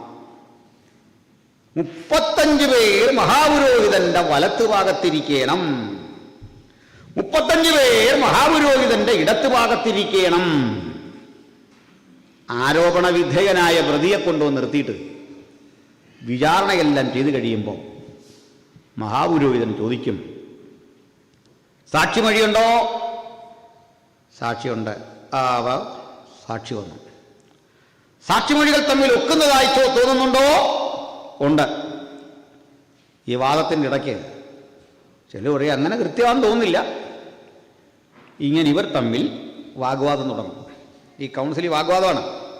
എന്നിട്ടേ മഹാപുരോഹിതൻ ഇടത്തോട്ടാണ് ആദ്യം നോക്കുന്നത്. ഇടത്തിരിക്കുന്നവർക്കാണ് ആദ്യം സംസാരിക്കാൻ അവസരം. അവരെഴുന്നേക്കും. എഴുന്നേറ്റിട്ട് പറയും, പ്രഭോ, കേട്ടറിഞ്ഞിടത്തോളം, വായിച്ചറിഞ്ഞിടത്തോളം, സാക്ഷിമൊഴി കേട്ടിടത്തോളം, ഇവനെ വിശകലനം ചെയ്തിടത്തോളം ഇവൻ കുറ്റവാളിയാണ്. മോശയുടെ ന്യായപ്രമാണം പറയുന്നതനുസരിച്ച് അവനെ കല്ലെറിഞ്ഞു കൊല്ലണം. തെളിവൊക്കെ കറക്റ്റാണ്. പുരോഹിതൻ അടുത്ത ഘട്ടം വലത്തോട്ട് നോക്കും. അവിടുന്ന് ഒരു പക്വമതിയായ മനുഷ്യൻ എഴുന്നേറ്റിട്ട് പറയും, പ്രഭോ, ഈ സാക്ഷിമൊഴിയിൽ ഞാൻ ഇത്രയും വൈരുദ്ധ്യം കാണുന്നുണ്ട്. ഓരോന്നോരോന്ന് പറയണം. തന്നല്ല, ഇതൊരുത്തൻ്റെ മരണമാണ് അടുത്ത വിധി. നമുക്ക് ഇവൻ തെറ്റ് ചെയ്തില്ലെങ്കിൽ ശിക്ഷ നമുക്ക് തരികയില്ലേ ദൈവം. അവിടെ ഒരു വിട്ടുവീഴ്ച ചെയ്യാം. അതിന് നിയമമുണ്ടല്ലോ. ഇവൻ കുറ്റവാളിയാണെങ്കിൽ അവനെ രക്ഷിക്കാൻ, അവനൊരു ഫേവറായിട്ടൊരു നിലപാടെടുക്കാൻ നമുക്ക് ചരിത്രമുണ്ടേ. അത് ചെയ്യാൻ കാരണം അവൻ്റെ ഭാര്യ വിധവയാവും, അവൻ്റെ അപ്പൻ കണ്ണ് കാണാതായിരിക്കുക, അവൻ്റെ അമ്മ നിലവിളിച്ചുകൊണ്ടിട്ട് പുറത്ത് നിൽപ്പുണ്ട്. ഒരു മാനുഷിക പരിഗണന. അണ്ടിവൻ സങ്കേത നഗരത്തിലേക്ക് ഓടിപ്പോവട്ടെ, അവിടെ പോയി അവൻ രക്ഷ പ്രാപിക്കട്ടെ. ഈ വാദം അങ്ങോട്ട് മുറുകുമ്പോൾ ആ വാദത്തിൻ്റെ തീവ്രതയിൽ നിന്ന് മഹാപുരോഹിതൻ ഒരു കാര്യം വായിച്ചെടുത്തിട്ട് ഫൈനൽ വിധി പറയും. ഒന്നിൽ അവനെ സങ്കേത നഗരത്തിലേക്ക് വിടും, അതല്ലെങ്കിൽ അവനെ കല്ലെറിയാൻ ഉത്തരവിടും. ഇതാണ് ആ കോർട്ടിലെ പ്രൊസീജിയർ. ക്രിമിനൽ പ്രൊസീജിയർ അങ്ങനെയാണ്, നടപടിക്രമം അങ്ങനെയാണ്. ഇതുപോലെ ചെയ്യണം. പക്ഷെ ഈ സാമാന്യ മര്യാദ കിട്ടാതെ പോയ കോടതി ചരിത്രത്തിൽ, വിശുദ്ധ ബൈബിളിന്റെ ചരിത്രത്തിൽ 2 ഇടത്തുണ്ടേ. ഒന്ന്, യേശുവിനെ വിചാരണ ചെയ്ത കോടതിയിൽ ഈ സാമാന്യ മര്യാദ ലംഘിക്കപ്പെട്ടു. മനസ്സിലാക്കിക്കൊള്ളണം. പുരോഹിതന്റെ ഇടത്തിരിക്കുന്ന ആളുകൾ എന്തിനു വേണ്ടി? പ്രതിയെ ശിക്ഷയ്ക്ക് വിധേയനാക്കാൻ വാദിക്കും. പുരോഹിതന്റെ വലത്തിരിക്കുന്നവർക്ക് എന്തിന്? ഇവരെ രക്ഷിക്കാൻ പഴുതുണ്ടോ എന്ന് നോക്കും. ഇതിനെ ആ സങ്കീർത്തനത്തിൽ പറയുന്ന വലത്തോട്ട് നോക്കി കാണണമേ, സഹായിക്കാൻ ആരുമില്ല. മനസ്സിലായില്ലേ? അവിടുന്ന് ആരുമില്ല. വലത്ത് നിന്ന് നമുക്ക് വേണ്ടി സംസാരിക്കാൻ ഒരാളുമില്ല. യേശുവിന് കിട്ടിയില്ല ആരെ. അത് പോട്ടെ, പ്രവചനമാണ്. വല്ലവനും സഹതാപം തോന്നുമോ ഇന്ന് ഞാൻ നോക്കിക്കൊണ്ടിരുന്നു, ആരെയും കണ്ടില്ലതാനും. സങ്കീർത്തനത്തിൽ കിടക്കുക പ്രവചനം. അത് നിറവേറിയതാണ്. അടുത്തതേ ചോദ്യം എന്താണെന്നറിയണ്ടേ? നമ്മുടെ ആദരണീയനായ സ്തെഫാനോസിനെ വിധിക്കുന്ന കോടതിയിലും ഈ നിയമം ലംഘിക്കപ്പെട്ടു. മഹാപുരോഹിതൻ പറഞ്ഞു ഇനി സാക്ഷിമൊഴി വേണ്ടെന്ന്. അത് തന്നെ കോടതി അലക്ഷ്യമാണ്. കോടതി ചെയ്തത് തെറ്റാ. കോടതി നമ്മുടെയൊക്കെ മലയാളിയുടെ ഭാഷയിൽ പറഞ്ഞ കോടതിയുടെ ശുംഭത്തരാണി കണ്ടേ. എന്തെന്നാണ് കാണിച്ചത്? വിചാരണക്കെടുക്കും മുമ്പേ സാക്ഷിമൊഴി വേണ്ട, പുരോഹിതൻ വസ്ത്രം കീറി എറിയാൻ പറഞ്ഞവനെ, അരിശപ്പെട്ട് വസ്ത്രം കീറി കല്ലെറിയാൻ പറഞ്ഞു. കല്ലെറിയാൻ പറഞ്ഞിട്ടേ ഒരു വചനം കിടക്കുന്നു, അവനെ കൊല ചെയ്യുന്നത് ശൗലിന് സമ്മതമായിരുന്നു. ശൗല് കൺസെന്റ് കൊടുത്തെന്നു. ഓക്കെ, അതിൻ്റെ അർത്ഥം കൺസെന്റ് കൊടുക്കത്തക്ക വിധ ഒരു അധികാരം ശൗലിലുമുണ്ട്. കാരണം അവൻ്റെ ഒരു മുദ്ര പേപ്പറുണ്ട്, അതിൽ കൊന്നുമുടിക്കാൻ പുരോഹിതൻ കൊടുത്ത അനുമതി പത്രമുണ്ട്. പുരോഹിതൻ ഈ മുഴുവൻ ഉത്തരവാദിത്വവും പൗലോസിൽ വെച്ച് കെട്ടിയിട്ട് പറഞ്ഞു തട്ടിയേക്കാൻ പറഞ്ഞു. പൗലോസും കണ്ണു കാണിച്ചു, ഏറി നടക്കട്ടെ, എറിയണം, കല്ലെറിയണം.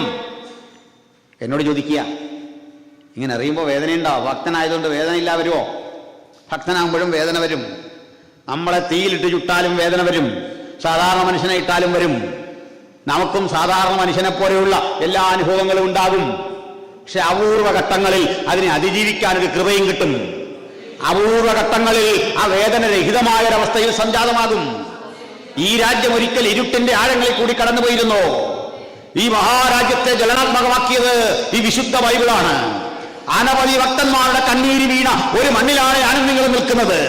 അവരാണ് ഉലകത്തെ നവീകരിക്കാൻ വേണ്ട അത്യാധുനികമായ ചിന്തകൾ, ധാർമ്മികതയുടെ ഉയർന്ന പാഠങ്ങൾ ലോകത്തെ പഠിപ്പിച്ചത്. ലോകത്തെ സംസ്കരിച്ച് ഇന്നുള്ള അളവിലേക്ക് രൂപപ്പെടുത്തുവാൻ ദൈവത്താൽ ഉപയോഗിക്കപ്പെട്ട നൂറുകണക്കിന് മിഷണറിമാരുടെ രക്തം വീണ മണ്ണിലാണ് ഞാനും നിങ്ങളും ഇന്ന് വന്നിരിക്കുന്നതെങ്കിൽ ഇവിടെ ഇരിക്കുന്ന ഓരോ ദൈവത്തിലും മനസ്സിലാക്കേണ്ടത് അവരുടെ ജീവരക്തം അവരുടെ പ്രാണൻ ഇതിനു വേണ്ടി കൊടുത്തില്ല എങ്കിൽ എനിക്കും നിങ്ങൾക്കും ഈ രാജ്യ സ്വപ്നം കാണാൻ കഴിയുമായിരുന്നില്ല, ഇവിടെ വരാൻ കഴിയുമായിരുന്നില്ല. ഒന്നുറപ്പാക്കിയേ മടങ്ങാവൂ. അനവധി ഭക്തന്മാർ അങ്ങനെ അവരുടെ പ്രാണൻ കൊണ്ട് നേടിയെടുത്ത വിശുദ്ധന്മാർ ഒരിക്കലായി വരമേൽപ്പിച്ച അതിവിശുദ്ധ വിശ്വാസത്തിന്റെ പ്രഖ്യാപനമാണ് എന്നിലൂടെയും നിങ്ങളിലൂടെ ദൈവത്തിന്റെ പരിശുദ്ധാത്മാവ് ആഗ്രഹിക്കുന്നത്. ഹല്ലേലൂയ. ഒത്തിരി പറയാനുണ്ട്. ബൈബിൾ എന്ന് പേരിട്ട ഒരു കർത്തൃദാസന്റെ പേരാണ് ജോൺ വിക്ലിഫ്. വിക്ലിഫ് ലണ്ടനിലായിരുന്നു. ജോൺ വിക്ലിഫ് 1382 1382 അന്ന് മുതൽ ആ ലോകം ബൈബിൾ എന്ന ഈ പുസ്തകത്തെ വിളിച്ചേ. ഗ്രീക്കിലെ ടാ ബിബ്ലിയ എന്ന സംഖ്യയ്ക്ക് തത്തുല്യമായി ഇംഗ്ലീഷിലൊരു പദമുണ്ടാക്കി, ബൈബിൾ. അത് മാത്രമല്ല, ഗഹനമായ ബൈബിൾ പഠനത്തിന് അദ്ദേഹം സമയം ചെലവഴിച്ചു. അന്നത്തെ ഒരു കാര്യം അറിയണ്ടേ, ഈ ബൈബിൾ പ്രസംഗിക്കാൻ, പഠിപ്പിക്കാൻ പൗരോഹിത്യം മാത്രം അധികാരം കൈയാളിയിരുന്ന കാലത്ത് ആ നിബന്ധനകൾ ഭേദിച്ച് പുറത്തേക്കൊരാൾ വന്നാൽ അവരെ തലയുറത്ത് മാറ്റുന്ന കിരാത നീതി നിലനിന്നിരുന്നൊരു ലോകത്ത് ഒറ്റക്കൊരുത്തന്റെ പണപ്പുറപ്പാട് ആരംഭിച്ചു. ഒറ്റക്കായിരുന്നില്ല, ലോകത്തിന്റെ പലയിടങ്ങളിൽ അതിന് പിന്തുണ കൊടുക്കുന്ന പലരുടെയും ഉള്ളിലുണ്ടായിരുന്നു ഇത്തരം വലിയ പ്രേരണകൾ. ഇന്ന് രാത്രി ദൈവത്തിന്റെ വചനം കേൾക്കുമ്പോൾ യേശുവിനാക്കിയത് ചെയ്തെടുക്കാൻ ഒരു ചെറിയ പ്രേരണ ഉണ്ടെങ്കിൽ നിങ്ങൾ ഒറ്റയ്ക്കല്ല. നിങ്ങളിൽ നല്ല പ്രവൃത്തി ആരംഭിച്ചവൻ യേശു ക്രിസ്തുവിന്റെ നാളോളം അതിനെ തികയ്ക്കുമെന്നൊരു ബോധം ഹൃദയത്തിൽ അങ്കുരിക്കട്ടെ. ജോൺ വിക്ലിഫിന്റെ നവീകരണ ചിന്തയിൽ നിന്ന് പാഠം ഉൾക്കൊണ്ടാണ് വില്യം ടിൻഡെയിൽ എന്ന കർത്തൃദാസൻ കർത്താവിന് വേണ്ടി നിൽക്കുന്നത്. കേംബ്രിഡ്ജിലെ പ്രൊഫസറായിരുന്നു. ആഴത്തിൽ ബൈബിൾ പഠിച്ചു. ടിൻഡെയിലിന്റെ പരിഭാഷ കിട്ടും. ടിൻഡെയിലിന് കിട്ടിയ ശിക്ഷ എന്താ?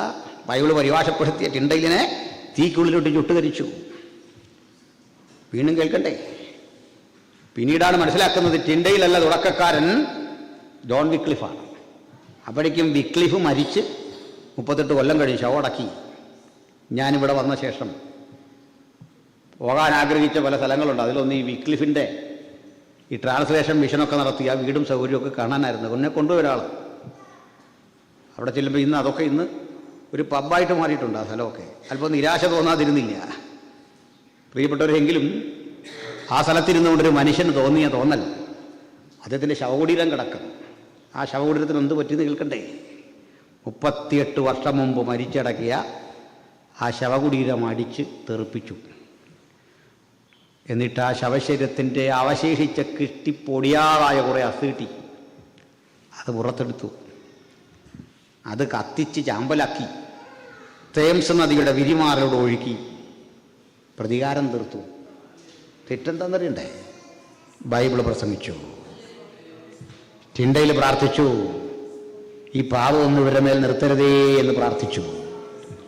ടിൻഡെയിൽ ഒന്നുകൂടെ പറഞ്ഞു, നിങ്ങളെന്നെ കത്തിച്ച് ചാമ്പലാക്കുമ്പോൾ ഈ ചാരത്തിൽ നിന്നൊരു കഴുകൻ ചിറകടിച്ച് പറക്കും. ആ കഴുകൻ യൂറോപ്പിന്റെ ആകാശമണ്ഡലത്തിലൂടെ അങ്ങുമിങ്ങും വട്ടമിട്ട് പറക്കും. ഉഗ്രപ്രതാപങ്ങളെ മുട്ടുകൊത്തിക്കുന്ന ആ കഴുകന്റെ ചിറകടി ശബ്ദം കേട്ട് യൂറോപ്പ് വിറകൊള്ളും. സംശയിച്ചില്ല. മരിക്കാൻ നേരം ഭക്തൻ പറഞ്ഞങ്ങനെയാണ്. അത് യാഥാർത്ഥ്യമായി. ടിൻഡയിലും വിക്ലിഫുമൊക്കെ എന്ത് പ്രാർത്ഥിച്ചു അത് നടന്നു. രാജ്യം ഭരിച്ച രാജാവിൻ്റെ മനസ്സ് ദൈവം ഉണർത്തി. ഇംഗ്ലണ്ടിലെ രാജാവിൻ്റെ മനസ്സുയർത്തി. അദ്ദേഹം കൊട്ടാരത്തിൽ നിന്ന് പണം മുടക്കി. ബക്കിംഗ്ഹാം കൊട്ടാരത്തിൽ ചിലവും പണവും എല്ലാം മുടക്കിക്കൊണ്ട് ഈ മുഴുവൻ ബൈബിളും ഔദ്യോഗികമായി പരിഭാഷ ചെയ്തു. നമ്മുടെ ഇരിക്കുന്ന കിങ് ജെയിംസ് വേർഷൻ 52 പണ്ഡിതന്മാരെ വിളിച്ചു വരുത്തി. അങ്ങകലെ പാലസ്തീനിൽ ലോകത്തിന്റെ പലയിടങ്ങളിൽ ചിതറിക്കിടന്ന പലതരം യഹൂദന്മാരെ വിളിച്ചു വരുത്തി. ഇംഗ്ലീഷും ഹീബ്രുവും ഗ്രീക്കും ഒക്കെ അറിയാവുന്നവരെ വിളിച്ചിരുത്തി ഈ പുസ്തകം പരിഭാഷ ചെയ്തു. ഓതറൈസ്ഡ് കിങ് ജെയിംസ് വേർഷൻ അങ്ങനെ ഉണ്ടായതാണ്. അതിലൊരു തെറ്റുകൊണ്ട്, ഗുരുതരമായൊരു തെറ്റ് തിരുത്തിക്കോണം. ഈ പരിഭാഷ ചെയ്തവന്മാർ നമുക്കൊരു പണി തന്നു. അന്ന് പറയട്ടെ, വിഷമമുണ്ടോ അത് പറയുന്നതിൽ? പറയാം. ബൈബിളിലെ യാക്കോബിൻ്റെ പേര് ജേക്കബ് എന്ന് എഴുതേണ്ടിടത്ത് പുതിയ നിമിത്തിൽ ജെയിംസ് എന്ന് എഴുതി. മനസ്സിലായോ? എന്തിനു വേണ്ടിയാ? ഭരിക്കുന്ന പുള്ളിയുടെ പേര് വെറുതെ ഇരിക്കട്ടെന്ന്. രാജാവിനൊരു ചെറിയ സന്തോഷം. നമ്മുടെ ചെലവിലേ രാജാവ് പറഞ്ഞിട്ടൊന്നുമല്ല, ഇരിക്കട്ടെ. പിടികിട്ടോ? പലപ്പോഴും സംശയമുണ്ട് ഇത് എങ്ങനെ വന്നെന്ന്. വന്ന വഴി തണ്ടി ഇങ്ങനെയാണ്. മനസ്സിലായില്ലേ? ഇതൊക്കെ പോട്ടെ. ആശങ്ക അങ്ങ് മാറാൻ വേണ്ടി പറഞ്ഞാണ്. 52 വൈയാകരണന്മാരെ, ഗ്രാമേറിയന്മാരെയൊക്കെ ഇരുത്തി ഒത്തുനോക്കി പരീക്ഷിച്ച് പുറത്തേക്കിറക്കിയ പുസ്തകമാണ്. അതുകൊണ്ട് ഞങ്ങളൊക്കെ ഇപ്പോഴും ഇംഗ്ലീഷിൽ സംസാരിച്ചാൽ ആ ഭാഷ കയറി വരും. കമ്മത്ത് ശാലത്ത് വില്ലത്തെന്നൊക്കെ ആയിപ്പോ. അതാ കുഴപ്പം. മനസ്സിലായില്ലേ? ദൗ വാട്ട് ഗ്രേഡ് എന്നൊക്കെ ആയിപ്പോകും. ദൗ വാട്ട് യൂന്ന് വായിൽ വരത്തില്ല. അത് പഠിച്ച് ശീലിച്ചാൽ പറ്റിയേ. മനസ്സിലായില്ലേ? ഇതങ്ങ് ഒരു സ്പ്രെഡായി ലോകം മുഴുവൻ. ഇതിൻ്റെ സ്വാധീനതയിലായി ലോകം മുഴുവൻ. ലോകത്ത് ലിംഗ്വ ഫ്രാങ്ക്വ എന്ന് പറയുന്ന 3 ലാംഗ്വേജ് ഉണ്ടായിട്ടുള്ളൂ. ഒന്ന് പൗരാണിക ഗ്രീക്കായിരുന്നു, 2 റോമക്കാരൻ്റെ ലാറ്റിനായിരുന്നു, 3 ഈ ഇംഗ്ലീഷാണ്. മനസ്സിലായോ? ലോകം മുഴുവനുള്ള ഭാഷ. ഈ ഭാഷയിലെല്ലാം ബൈബിൾ ഇറങ്ങി. ഇംഗ്ലീഷുകാരൻ പോയിട്ടല്ല ഈ ഭാഷ വ്യാപരിപ്പിച്ചു. ഇന്നും കണ്ടില്ലേ, പണം മുടക്കി കൃത്യമായ ബ്രിട്ടീഷ് ഇംഗ്ലീഷും അമേരിക്കൻ ഇംഗ്ലീഷും പഠിക്കാൻ എല്ലാവരും തയ്യാറാവുന്നുണ്ട്. 1000 വർഷം ലോകത്തെ ഭരിച്ചാണ് ഇസ്ലാമിക രാഷ്ട്രം. പക്ഷെ അറബി നിർബന്ധമാക്കിയില്ല. മനസ്സിലായില്ലേ? നമ്മുടെ രാജ്യത്തൊരു ഭാഷയുണ്ട്, സംസ്കൃതം. നമ്മുടെ രാജ്യത്തിലെ മഹാരഥന്മാരൊക്കെ പറയുന്നത് ആ ഭാഷ സായിപ്പ് പഠിച്ചിട്ട് അതിനകത്തുനിന്ന് ആയുധങ്ങൾ ഉണ്ടാക്കാനുള്ള വിദ്യയെല്ലാം പഠിച്ച് അതല്ല ഇവിടെ പഠിച്ചുകൊണ്ട് വന്നിട്ട് ഇവിടെ വെച്ച് ബോംബുണ്ടാക്കിയാണ് നാഗാസാക്കി ഹിരോഷിമയൊക്കെ പരീക്ഷിച്ചത്. എല്ലാം ഇന്ത്യയിൽ നിന്ന് വന്നതാണ്. എന്നാൽ പിന്നെ ഇങ്ങേരം ഉണ്ടാക്കിയാൽ പോരായിരുന്നു അവിടെ.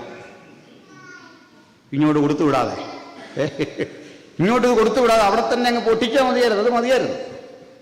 മനസ്സിലായില്ലേ? പൊട്ടത്തരവൊന്നും കേട്ട് വിശ്വസിക്കരുത്. ചുമ്മാ പറയുന്ന അവിടെ സംസ്കൃത കൃതികളെല്ലാം കൂടെ ഗവേഷണം ചെയ്ത് ഞങ്ങളുടെ കൊമ്പിൽ വന്ന് പെട്ടാൽ കൃത്യം മറുപടി തരാം. ഇത് ലൈവിൽ കാണുന്നുണ്ടേ പോരും. ഞാൻ നാട്ടിലോട്ട് ഉടനെ വരുമല്ലോ. ഇവിടെ വിട്ടൊന്നും പോകാൻ ആഗ്രഹിച്ചിട്ടില്ല, ഇവിടെ അങ്ങും വിട്ടുപോകാൻ ഉദ്ദേശിക്കുന്നില്ല. ഞാൻ അടുത്തോട് പറഞ്ഞു. ഒരുത്തം പറയാം നമുക്ക് രാജ്യസ്നേഹം ഇല്ലെന്നോ. അതിന് കാര്യം ചോദിച്ചാൽ പറയാം, നിങ്ങൾ ബ്രിട്ടീഷുകാർ വന്നപ്പോൾ പാൽപ്പൊടി ഗുളിക ബ്രിട്ടീഷുകാർ തന്നതൊക്കെ വാങ്ങി നമ്മളെല്ലാം മതം മാറി. ഞാൻ പറഞ്ഞ തെളിവ് പറയാം. എനിക്കൊരു കഥ അറിയണ്ടേ? ഇന്ത്യ 700ഓളം നാട്ടുരാജ്യങ്ങളുടെ ഒരു കോർഡിനേഷനായിരുന്നു, ഒരു യൂണിയനായിരുന്നു. എത്ര? ഏകദേശം 700. അത് കൂടാം. കാരണം ഈ നാട്ടുരാജ്യം എന്ന് പറഞ്ഞാൽ ചെറിയ രാജ്യങ്ങൾ വരെ ഉണ്ട്. സത്യം പറഞ്ഞാൽ ഇവർക്കും സത്യം പറഞ്ഞാൽ വലിയ അധികാരമില്ല. കാരണം അതിൻ്റെ മീതെ ഒരു രാജാവ് കാണും. ഞാൻ ചിലപ്പോഴൊക്കെ പറയാറുണ്ട്, നമ്മുടെ ഒരു സെൻട്രൽ വാസയുടെ അധികാരം പോലും ചിലപ്പോൾ ഈ നാട്ടുരാജാവിന് കാണത്തില്ല. അരി എത്രയോ ശ്രേഷ്ഠമായിട്ട് നമ്മൾ സെൻട്രൽ ഭാഷമാരൊക്കെ ജീവിക്കുന്നത്. ഞാൻ പലത് പറഞ്ഞു. മനസ്സിലായില്ലേ? ചിലപ്പോൾ ഒരു നാട്ടുരാജാവിനേക്കാൾ ശ്രേഷ്ഠമായ നിലയിലാണ് അവരെ മാനിക്കേണ്ടതെന്ന് അവർ മനസ്സിലാക്കിയിരിക്കുന്നത്. അങ്ങനെയാണ്. പോട്ടെ. അപ്പോൾ ഇത്തരം രാജാക്കന്മാരാണ്. അതിനകത്തൊരു കഥ. ഇത്രയും രാജാക്കന്മാരിൽ പേരുകൊണ്ടെങ്കിലും ക്രൈസ്തവനായ ഒരു രാജാവേ ഉള്ളൂ, ഒറ്റ രാജാവ്. അയാളുടെ പേരെന്താണെന്നറിയണ്ടേ? കൊല്ലത്തുനിന്നുള്ള ആരെങ്കിലും ഉണ്ടോ? കൊല്ലംകാരെങ്കിലും ഉണ്ടോ? അവിടെ ആയിരുന്ന രാജാവ്. അയാളുടെ പേര് കൊല്ലം ജില്ലയിൽ അഞ്ചുതെങ്ങ് എന്നൊരു സ്ഥലമുണ്ട്, മണിഗ്രാമം എന്നൊക്കെ പറഞ്ഞിട്ടുണ്ട്. അവിടെ വില്ലാർവട്ടം തോമാ രാജാവെന്ന് പറഞ്ഞൊരു രാജാവുണ്ടായിരുന്നു. ഈ കൈപൊക്കിയ ആൾ പറയാൻ ഉദ്ദേശിച്ചില്ല, ഞാൻ എൻ്റെ കൊച്ചുമോനാന്ന് പറയാനൊക്കെ ഉള്ള അടവാണ്, എനിക്ക് മനസ്സിലായി, എനിക്ക് പിടികിട്ടി. വലിയ ഉത്സാഹത്തോടെ കൈ വെക്കുന്നു, ഓട്ടെ വിട്ടേക്ക്. ഈ വില്ലാർവട്ടം തോമാരാജാവ് ഒഴിച്ച് ക്രിസ്ത്യാനി ഒറ്റ ആളും ഇന്ത്യയിൽ ഒരു രാജ്യവും ഭരിച്ചിട്ടില്ല, ഒറ്റയിടത്തും ഭരിച്ചിട്ടില്ല. മനസ്സിലായോ? എന്തിനാ ഉപദേശിച്ച് ഇതൊക്കെ പറഞ്ഞെന്നാവേ? ബാക്കിയെല്ലാം ഇന്ത്യ ഭരിച്ച ഒരു ഹൈന്ദവ രാജാക്കന്മാരും മുഗളന്മാരുടെ കാലഘട്ടത്തിലുണ്ടായ മുസ്ലിം രാജാക്കന്മാരുമായിരുന്നു ബാക്കി. നമ്മളെത്രണ്ട് കഷ്ടിച്ചൊരുത്തൻ. ഇപ്പം പിടികിട്ടിയോ? ബ്രിട്ടീഷുകാർ ഇന്ത്യയിൽ വന്നപ്പോൾ ഞങ്ങൾ നിങ്ങളുടെ വിനീത വിധേയരായിരുന്നു കൊള്ളാമെന്ന് പറഞ്ഞ് കപ്പം കൊടുത്ത് ഇന്ത്യയെ തീരെഴുതി ബ്രിട്ടീഷുകാർക്ക് കൊടുത്താരാ? പറയണ്ട ആരോടും. മനസ്സിലായോ? അത് കൈ വെച്ചാൽ മതി, അടവ്. മനസ്സിലായില്ലേ? പണി കൈ വെച്ചാൽ മതി. ഞാൻ രാഹുൽ ഈശ്വരോട് നേരിട്ട് ചോദിച്ചാൽ ഇക്കാര്യം, ഇത് ആര് കൊടുത്തെന്നായി പറയുന്നത്? ഇന്ത്യ നമ്മളാരുടെ കൊടുത്താണോ? അല്ല. അന്ന് ഭഗത് സിംഗ് ഒരു കാര്യം പറഞ്ഞു ബ്രിട്ടീഷുകാരുമായിട്ടുള്ള പ്രശ്നത്തിൻ്റെ ഇടയ്ക്ക്. ഈ തൂക്കുമരമൊക്കെ ഉണ്ട്, പുള്ളി പറഞ്ഞു ഉമ്മ തൂക്കുമരം കാണിച്ച് പേടിപ്പിക്കാതെ, നിങ്ങളതേ ഞാൻ നേരെ നിന്ന് തരാം, നെഞ്ചിലേക്ക് നിറയൊഴിക്കാൻ പറഞ്ഞു. ഇതാ ഈ ഭഗത് സിംഗ്. അന്ന് ഈ പേര് പറയുന്നൊരു പ്രമുഖ നേതാവ് പറഞ്ഞെന്താണെന്ന് അറിയണ്ടേ? ജയിലിൽ കിടന്നുകൊണ്ട് ഞങ്ങൾ ബ്രിട്ടീഷ് രാജ്ഞിക്ക് ഞാനും എൻ്റെ കൂടെയുള്ള ആളുകളും വിനീത വിധേയരായിട്ടിരുന്നു കൊള്ളാം. എന്നിട്ട് ബൈബിളൊരു വാക്യം ഉദ്ധരിച്ചു, രാജ്ഞി ഈ മുടിയൻ പുത്രനോട് ക്ഷമിക്കണം.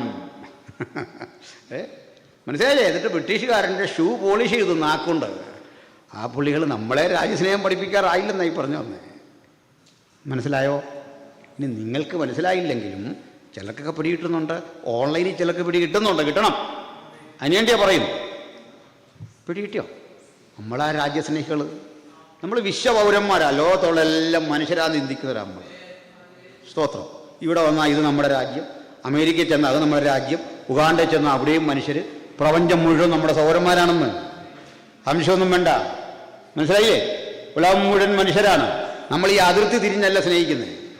മനസ്സിലായില്ലേ? ഇന്ത്യയുടെ ബോർഡറിനപ്പുറത്ത് പാകിസ്ഥാനിലുള്ളവരും നമ്മുടെ സൗരന്മാരാണ്. നമ്മൾ അങ്ങനെ തന്നെ വിശ്വസിക്കുന്നു. നമ്മൾ കൊല്ലുന്നവരുടെ വശത്തല്ല, നമ്മൾ മരിക്കുന്നവനെ കണ്ടിട്ട് ഇരയ്ക്കൊപ്പമാണ്. അവസാന ശ്വാസത്തിലും മരിക്കുന്നവന്റെ പ്രാണനെ രക്ഷിക്കാനാണ് നമ്മൾ തുനിയുന്നത്. എന്താ തെളിവെന്നറിയണ്ടേ? നിങ്ങൾക്കറിയണ്ടേ? ഇന്ത്യയും പാകിസ്ഥാനും തമ്മിൽ യുദ്ധം നടക്കും. ഇന്ത്യയും പാകിസ്ഥാനും തമ്മിൽ യുദ്ധം നടക്കുമ്പോൾ നമ്മുടെ ഈ കൊടിയും അല്ലെങ്കിൽ വണ്ടിയൊക്കെ കണ്ടു കഴിഞ്ഞാൽ അമ്മാരന്നേരം വെടിവെക്കും. കാരണം ഒരു മര്യാദയില്ല നമ്മളോട് അവർ പെരുമാറും. നമ്മുടെ പടയാളികളൊക്കെ കിട്ടിയാൽ മുഖം വികൃതമാക്കി വെടിവെച്ച് തിരിച്ചു വിടും. നമ്മളെന്താ ചെയ്യുന്നറിയണ്ടേ? ഇന്ത്യക്കാർ ഇവരെ ശവശരീരം എടുത്ത് മാന്യമായി കൊണ്ടുവന്ന് വൃത്തിയാക്കി അതിൽ പച്ച പതാകയൊക്കെ വാങ്ങി പുതപ്പിച്ച് പെട്ടിക്കകത്ത് അടച്ച് വൃത്തിയാക്കി ഔദ്യോഗികമായി തിരിച്ചുവിടും. എടുക്കാൻ പറ്റുന്നില്ല, ഇവിടെ അടക്കും. ഇതാ നമ്മുടെ മര്യാദ.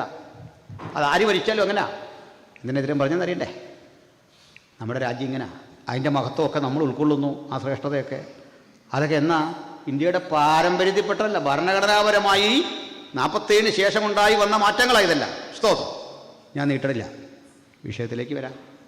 പറഞ്ഞതേ ഈ വാദം മൂത്തു. സ്തെഫാനോസിന് വേണ്ടി ഒരു മനുഷ്യനുമില്ല, സംസാരിക്കാൻ ആരുമില്ല. സ്തെഫാനോസിനെ കല്ലെറിയാൻ തീരുമാനിച്ചു. കല്ലെറിഞ്ഞു. 5-6 ഏറം കിട്ടി. അത് നമ്മുടെ നാട്ടിലെ പോലെ ഇവിടെ കാണുന്നുള്ള കല്ലല്ല, ചുണ്ണാമ്പ് കല്ലാണ്. മനസ്സിലായി? ഈ മാർബിൾ കഷ്ണം പോലെ ഇരിക്കും, മൊനയുണ്ട്. ഇത് വാരി എറിയുന്നേ.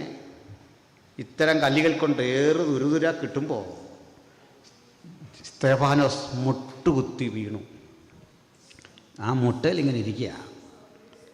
പക്ഷെ അടുത്തൊരു കാക്കിയുണ്ടേ. അനന്തരം സ്തെഫാനോസ് ഒരു കാഴ്ച കണ്ടു. എന്താ കാഴ്ച എന്നറിയണ്ടേ? തുറക്കപ്പെട്ട സ്വർഗം.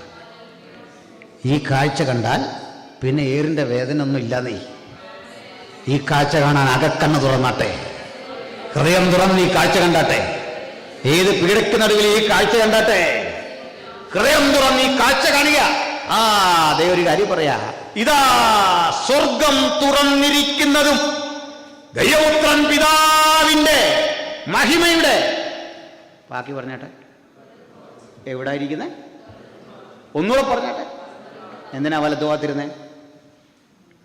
ഈ ലോകത്തിൻ്റെ വലത്തു ഭാഗത്തെ ന്യായാധിപ കോടതിയിലെ എനിക്ക് വേണ്ടി സംസാരിക്കാൻ ഒരുവനുമില്ലെങ്കിൽ പരമാധികാരിയുടെ പിതാവാം ദൈവത്തിന്റെ വലത്തുഭാഗത്ത് നമുക്ക് വേണ്ടി മധ്യസ്ഥ അണയ്ക്കുന്ന ദൈവപുത്രനെ ആത്മാവിൽ കണ്ടു. ഇന്ന് രാത്രി അവൻ നമ്മുടെ കൂടെയുണ്ട്. എനിക്കും നിങ്ങൾക്കും നീതി നിഷേധിക്കപ്പെടുന്ന ഇടത്ത് വലത്തുഭാഗത്തിരുന്ന് മധ്യസ്ഥ അണയ്ക്കാൻ ഒരു മഹാദൈവം നമ്മുടെ കൂടെയുണ്ട്. Hallelujah, praise the Lord. പ്രിയപ്പെട്ടവരെ, ഇവിടെ വെച്ചാണ് അദ്ദേഹത്തിൻ്റെ പ്രാർത്ഥന, ഈ പാപം നിർത്തരുതേ. ഇങ്ങനെ പറഞ്ഞു തീർക്കാം. പൗലോസ് അവിടുന്ന് രക്ഷിക്കപ്പെട്ടു, യാത്ര തുടർന്നു. പിറ്റേന്ന് രാവിലെ സുവിശേഷ വിലക്കൊന്നും പോയില്ല. അടിച്ച് കണ്ണിൻ്റെ ഫ്യൂസ് പോയി, തപ്പിത്തടഞ്ഞു. ഈ യാത്രാമധ്യേ അനന്യാസ് വരുന്നു, പ്രാർത്ഥിക്കുന്നു, സൗഖ്യം കിട്ടുന്നു. ഏതാനും ദിവസങ്ങളുടെ ഒരു ഗ്യാപ്പ് കഴിഞ്ഞാൽ പിന്നെ നമ്മൾ പൗലോസിനെ ചരിത്രത്തിൽ കാണുന്നില്ല. ഉടനെ എങ്ങും ഒരു 3.5 കൊല്ലം കഴിഞ്ഞു ഈ ദിവാസം വരിക. എവിടായിരുന്നു അദ്ദേഹം? ചരിത്രമുണ്ടതൊക്കെ. അറേബ്യയിലെ വിവിധ ഇടങ്ങളിലൂടെ സഞ്ചരിച്ച് കർത്തൃ സാന്നിധ്യം കൂടുതൽ ആസ്വദിച്ച് അദ്ദേഹത്തിന് തന്നെ ഭാഷയിൽ പറഞ്ഞാൽ ഞാൻ കർത്താവിൽ നിന്ന് പ്രാപിച്ചു. സുവിശേഷത്തിന്റെ സാക്ഷിയായി അനവധി ഇടങ്ങളിൽ പോയി പ്രസംഗിച്ചു. ഈ യാത്രാമധ്യേ ഏറ്റവും ഒടുവിൽ അദ്ദേഹം റോമിലെ ഒരു കാരാഗൃഹത്തിൽ അടയ്ക്കപ്പെട്ടു. നിരവധി കാരാഗൃഹത്തിൽ അദ്ദേഹം പോയിട്ടുണ്ട്. ഇപ്പോൾ ജീവിത സായന്തനമായി കഴിഞ്ഞു. എന്നുവെച്ചാൽ 60 വയസ്സൊക്കെ ഉള്ളൂ. 60-61 വയസ്സിനുള്ളിൽ പൗലോസ് മരിക്കുകയാണ്. അതിനകം അനുഭവിക്കാൻ ഇനി ഒന്നുമില്ല. അതുപോലെ വീടുകളിലോ കടന്നുപോയി. അദ്ദേഹത്തിന് തന്നെ ഭാഷയിൽ പറഞ്ഞ കടലിലെ ആപത്ത്, കള്ള സഹോദരന്മാരാലുള്ള ആപത്ത്, ഇങ്ങനെ ആപത്തുകളുടെ വലിയ പലവട്ടം പട്ടിണി, ഉറക്കിളപ്പ്, ഇവയെല്ലാം അനുഭവിച്ചു. ഒടുക്കം കൊണ്ട് ഒരു ജയിലറയിലിട്ടു. പക്ഷെ ഒരു കാര്യം, പൗലോസിനെ ജയിലിലിട്ടാൽ സുവിശേഷത്തിന് ബന്ധനമില്ല. ആ ജയിലിൽ കിടന്ന അദ്ദേഹത്തിന്റെ ജീവിതത്തിലെ ഏറ്റവും നല്ല ലേഖനങ്ങൾ പുറത്തു വന്നത്, ഏറ്റവും ശക്തിമത്തായ ചിന്തകൾ കൊടും ക്രിമിനലുകൾക്കൊപ്പം അദ്ദേഹത്തെ കൊണ്ടിട്ടെങ്കിൽ ആ ക്രിമിനലുകളും സുവിശേഷത്താൽ മാറ്റമുള്ളവരായി മാറി. അവർക്ക് വലിയ മാറ്റം ദൈവം കൊടുത്തു. അവർക്ക് വലിയ കാരുണ്യം ദൈവരോട് കാണിച്ചു. അവർ പലരെയും, കള്ളന്മാരെ ഉൾപ്പെടെ നേടിയെടുക്കാൻ ദൈവം അത് വഴിയാക്കി മാറ്റി. ഞാനിവിടെ ഓർക്കുന്നൊരു കാര്യം, ഈ റോമിലെ ജയിലുകളെന്ന് പറയുന്നത് പലപ്പോഴും പൗരാണിക ജയിലുകൾ പലതും ഗുഹയ്ക്കുള്ളിലാണ്. ഗുഹകളെ ജയിലായിട്ട് കൺവെർട്ട് ചെയ്യുകയാണ്. ഇതിൻ്റെ മുമ്പിൽ വലിയ അഴികൾ കാണും. പടുകുറ്റൻ തടിയോ ഇരുമ്പോ കൊണ്ടുള്ള അഴികൾ കാണും. ഇനി നമ്മൾ ഉദ്ദേശിക്കുന്ന പോലെ ഈ ഗുഹയെ അപ്പാടെ ജയിലാക്കുകയല്ല. നമ്മൾ കുറേ അകത്തേക്ക് കയറി കഴിയുമ്പോഴാണ് ജയിൽ തുടങ്ങുന്നത്. അപ്പോൾ നമുക്കും കുറേ അകത്തോട്ട് കയറാം, കാണാൻ വരുന്നവർക്ക്. ഇനി ഇതിനകത്തൊന്ന് താഴേക്കൊരു കുഴിയാണ്. ഒരു 4x4, 4x4 അടിയെ വീതി നീളമൊക്കെ കാണുള്ളൂ. ആഴം 10 അടി കാണും താഴെ. ഇതിനകത്ത് 1-2 പേരെ ഇടുന്നത്. അവിടെ കിടക്കുക, ചങ്ങലയിലവിടെ ബന്ധിക്കുന്നത്. ഈ കിടപ്പ, ഈ കയ്യിൽ നിന്ന് വലത്തെ കയ്യിൽ നിന്ന് ഇടത്തെ കാലിലേക്കൊരു ചങ്ങല, ഇടത്തെ കയ്യിൽ നിന്ന് വലത്തെ കാലിലേക്കൊരു ചങ്ങല. ഇത് നിവരെ നിൽക്കാൻ കഴിയില്ല. എന്തിനാണെന്നറിയണ്ടേ? വർഷങ്ങൾ ഇങ്ങനെ ഒരാൾ കിടന്നാൽ ഈ ചങ്ങല അഴിച്ചാൽ ഒരു പൊതുസമൂഹത്തിൽ ചെന്ന് നിന്നാൽ ആളിന് കുനിഞ്ഞേ നിൽക്കാൻ പറ്റും. കുറ്റവാളി തല നിവർത്തി നിൽക്കരുതെന്നാണ്. കുനിഞ്ഞു നിൽക്കണം എല്ലായിടത്തും. തിരിച്ചറിയാനാണ് കുറ്റവാളി. വേച്ചേ നടക്കാവും. ഇതിനു വേണ്ടിയാണ്. അത് ചിലർ രക്ഷപ്പെടും, ചില അവിടെ കിടന്ന് മരിക്കും. ഇങ്ങനെ ഇട്ടിരിക്കുകയാണ്. ആ കിടപ്പിലാണ് ഈ റോമാലേഖനം അടക്കമുള്ള പലതും എഴുതുന്നതെന്നുള്ള സത്യം. ഇത് എഴുതിയെടുക്കാൻ വേണ്ടി ആളുകൾ വരും. യുസ്തോസ് ഉണ്ട്, പിന്നെ തെർത്തോസ് ഉണ്ട്, നിരവധി ആളുകളുണ്ട്, യൂലിയോസ് ഉണ്ട്, ഒത്തിരി ദിയാസന്മാരുണ്ട്. ഇപ്പം ഞാൻ ഓർക്കാറുണ്ട്, ഈ വരുന്നൊരു മനുഷ്യൻ ഒത്തിരി നടന്നലഞ്ഞ് എഴുതാൻ വരുന്നവൻ്റെ കാര്യമാണ്. അയാൾ കൗണ്ടറിൽ ചെന്ന് അനുവാദമൊക്കെ വാങ്ങി. നമ്മുടെ അത്രയും പേപ്പറൊന്നുമല്ല, ലാപ്ടോപ്പൊന്നുമല്ല കയ്യിൽ. ഈ ചർമ്മ ലിഖിതങ്ങൾ, ഒരുതരം തോലാണ്. ആ തോലിങ്ങനെ തോളെ കൊണ്ടുവരണം. ആടുകളുടെയൊക്കെ തോല, പാപ്പിറസൊക്കെയാണ്. ഇത് തോളിലേന്തി റോമാലേഖനം പോലെ 10-18 അധ്യായമുള്ള നീണ്ട പുസ്തകം എഴുതിയെടുക്കണം. അദ്ദേഹം വന്ന് ഈ കരയ്ക്ക് നിന്ന് ഇങ്ങനെ എത്തി നോക്കണം താഴേക്ക്. അവിടെ 2 കണ്ണ് മാത്രം കാണാം, ഇരുട്ടാ. ഒരു ചായക്കാശ് ഈ എഴുത്തിന് പ്രതിഫലമായി കൊടുക്കാൻ പൗലോസിൻ്റെ ഉണ്ടാവും. എന്ത് പ്രതീക്ഷിച്ച ഈ മനുഷ്യൻ വന്നേ? എന്ത് പ്രതീക്ഷ? ഈ റോമാലേഖനം എഴുതി കഴിയുമ്പോൾ ഒരു ഗിഫ്റ്റ് ഒന്ന് കൊടുക്കാൻ ആ മനുഷ്യൻ്റെ കയ്യിലുണ്ടാവും. കൊടുത്താൽ പോരാ, തോളിലെന്തി, എത്തിക്കേണ്ട ഇടത്ത് ഇത് എത്തിക്കണം. എന്തി പ്രതിഫലം കിട്ടി? നമ്മൾ ജീവിതത്തിൽ ചിലപ്പോഴൊക്കെ പ്രതിഫലങ്ങളെ ചൊല്ലി കലഹിക്കുന്ന എത്ര മനുഷ്യരുണ്ട്. പോരാ പോരാ എന്ന് ചിന്തിക്കുന്ന എത്ര മനുഷ്യരുണ്ട്. കിട്ടിയ നന്മകളിലൊന്നും സന്തോഷമില്ലാത്ത എത്ര ആളുകളുണ്ട് നമ്മളിലൊക്കെ. ഇവിടെയാണ് നിസ്വാർത്ഥമായ സേവനത്തിന്റെ പ്രതീകമായി ഈ റോമക്കെഴുതിയ ലേഖനം നമ്മുടെ കയ്യിലിരിക്കുന്നത്. അത് പൗലോസ് മാത്രമല്ല, എഴുതിയ മനുഷ്യന്റെയും പ്രാണൻ ബലികഴിച്ച് അദ്ദേഹം എഴുതാൻ വരുന്നത്. നിരോധിക്കപ്പെട്ട സുവിശേഷത്തിന്റെ മാർഗത്തെ പ്രചരിപ്പിക്കാൻ വരുന്ന ഒരു കുറ്റം ചുമത്തി ഇവരെയും പിടിച്ചകത്തുക. അങ്ങനെ വിശുദ്ധന്മാർ പ്രാണൻ വിലകൊടുത്ത് വാങ്ങിയ ഒരു ഗ്രന്ഥവും കൊണ്ടാ ഞാനും നിങ്ങളിവിടെ വന്നിരിക്കുന്നത്. ഇതിനെ പ്രസംഗിക്കാൻ, പ്രചരിപ്പിക്കാൻ സായുസുള്ളിടത്തോളം, അവസരമുള്ളിടത്തോളം യേശുവിനെ നിൽക്കാൻ ആർക്കാണ് ഇന്ന് രാത്രി മനസ്സുള്ളത്? ദൈവങ്ങളുടെ കൂടെ ഇരിക്കട്ടെ എന്ന് ഞാൻ പ്രാർത്ഥിക്കുന്നു. അല്ലല്ലേ? പറഞ്ഞ് അവസാനിപ്പിക്കട്ടെ. പ്രിയരെ, ഈ ഘട്ടത്തിലൊന്ന് പറയാം. ഈ കിടക്കുന്ന കിടപ്പിൽ പൗലോസിനൊരു അറിയിപ്പ് കിട്ടി. എന്താണെന്നറിയണ്ടേ? വധശിക്ഷയ്ക്ക് വിധേയമാക്കാൻ ഭരണകൂടം തീരുമാനിച്ചു. അതും വെറുതെയുള്ള വധമല്ല, ഈർച്ചവാളിനാൽ കൊല്ലുക. എന്താ ഈർച്ചവാളെന്നറിയണ്ടേ? ഒരു മനുഷ്യനെ തലകീഴാക്കി നിർത്തി 2 മരത്തടികളിലേക്ക് കാല് 2 വലിച്ചു കെട്ടി തടിയിറക്കുന്ന വാളുകൊണ്ട് 2 പേർ ചേർന്ന് അറുത്തറുത്ത് 2 കഷ്ണാക്കുക. ക്രൂരമരണം. ഈ ഉത്തരവ് കൊണ്ട് പൗലോസിന് കാണാൻ പാകത്തിന് അഴിയുടെ അപ്പുറത്ത് ഇങ്ങനെ ഒട്ടിച്ചിട്ട് പോയി. ചർമ്മലിഖിതത്തിൽ എഴുതി. ഇവിടെ കിടക്കുന്നറിയോ? തർസോസിലെ സൗൽ എന്ന താങ്കൾ. ആ തൂക്കമൊക്കെ എടുത്തു. ആ തൂക്കമൊക്കെ എഴുതിയിട്ടുണ്ട്. വന്ന ദിവസം എഴുതി, ചെയ്ത കുറ്റം എഴുതി. നിയമം ലംഘിച്ച് റോമാ കൈസറുടെ നീതി നിയമങ്ങളെ ലംഘിച്ചുകൊണ്ട് സുവിശേഷം പ്രസംഗിച്ചു. പലയാവർത്തി താങ്കളോട് ഇത് ചെയ്യരുതെന്ന് ആവർത്തിച്ചിട്ടും അനവധി ജനങ്ങളെ ഈ മാർഗത്തിന്റെ ഭാഗമാക്കി. ആ കുറ്റം ചുമത്തി താങ്കൾക്ക് ഭരണകൂടം വിധിച്ചിരിക്കുന്ന ശിക്ഷ ഈർച്ചവാളിനാലുള്ള മരണം. ഇതിനകത്ത് ഒരു അനിശ്ചിതത്വമുണ്ട്. എന്നാണ് ഈ ശിക്ഷ നടപ്പിലാക്കുന്നതെന്ന് പറയാൻ വയ്യ. ചിലപ്പം 1 മാസം കഴിയും, ചിലപ്പം മാസങ്ങളേ കഴിയും. എന്താ കാര്യം എന്നറിയണ്ടേ? പറയാം.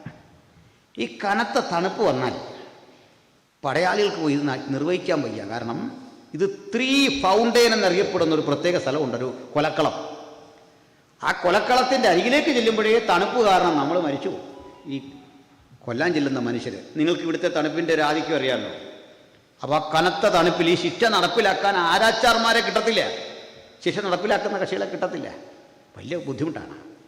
അപ്പോൾ ഒരല്പം നീണ്ടുപോകാം ശിക്ഷ. ഇതവസ്ഥ. പൗലോസ് ഉടനെ തിമത്യോസിനോട് പറയുന്ന ഭാഗം നമ്മൾ വായിച്ചേ. മകനെ തിമത്യോസേ, എനിക്ക് നിന്നെ ഒന്ന് കാണണം. വേഗത്തിൽ എന്നെ കാണുവാൻ ഉത്സാഹിക്കാം. ഏതവസ്ഥയാണെന്ന് മനസ്സിലായില്ലേ? എനിക്ക് നിന്നെ കാണണം. ഈ മനുഷ്യൻ ആഗ്രഹിച്ചത് ജന്മം നൽകിയ മാതാപിതാക്കളെ കാണണമെന്നല്ലെന്നേ. ഒരു കല്യാണം കഴിച്ചിരുന്നെങ്കിൽ എനിക്കൊരു മകനുണ്ടാകുമായിരുന്നെന്നും ആ മകൻ ഓടി വരുമായിരുന്നെന്നുമുള്ള ഒരു തോന്നലല്ല.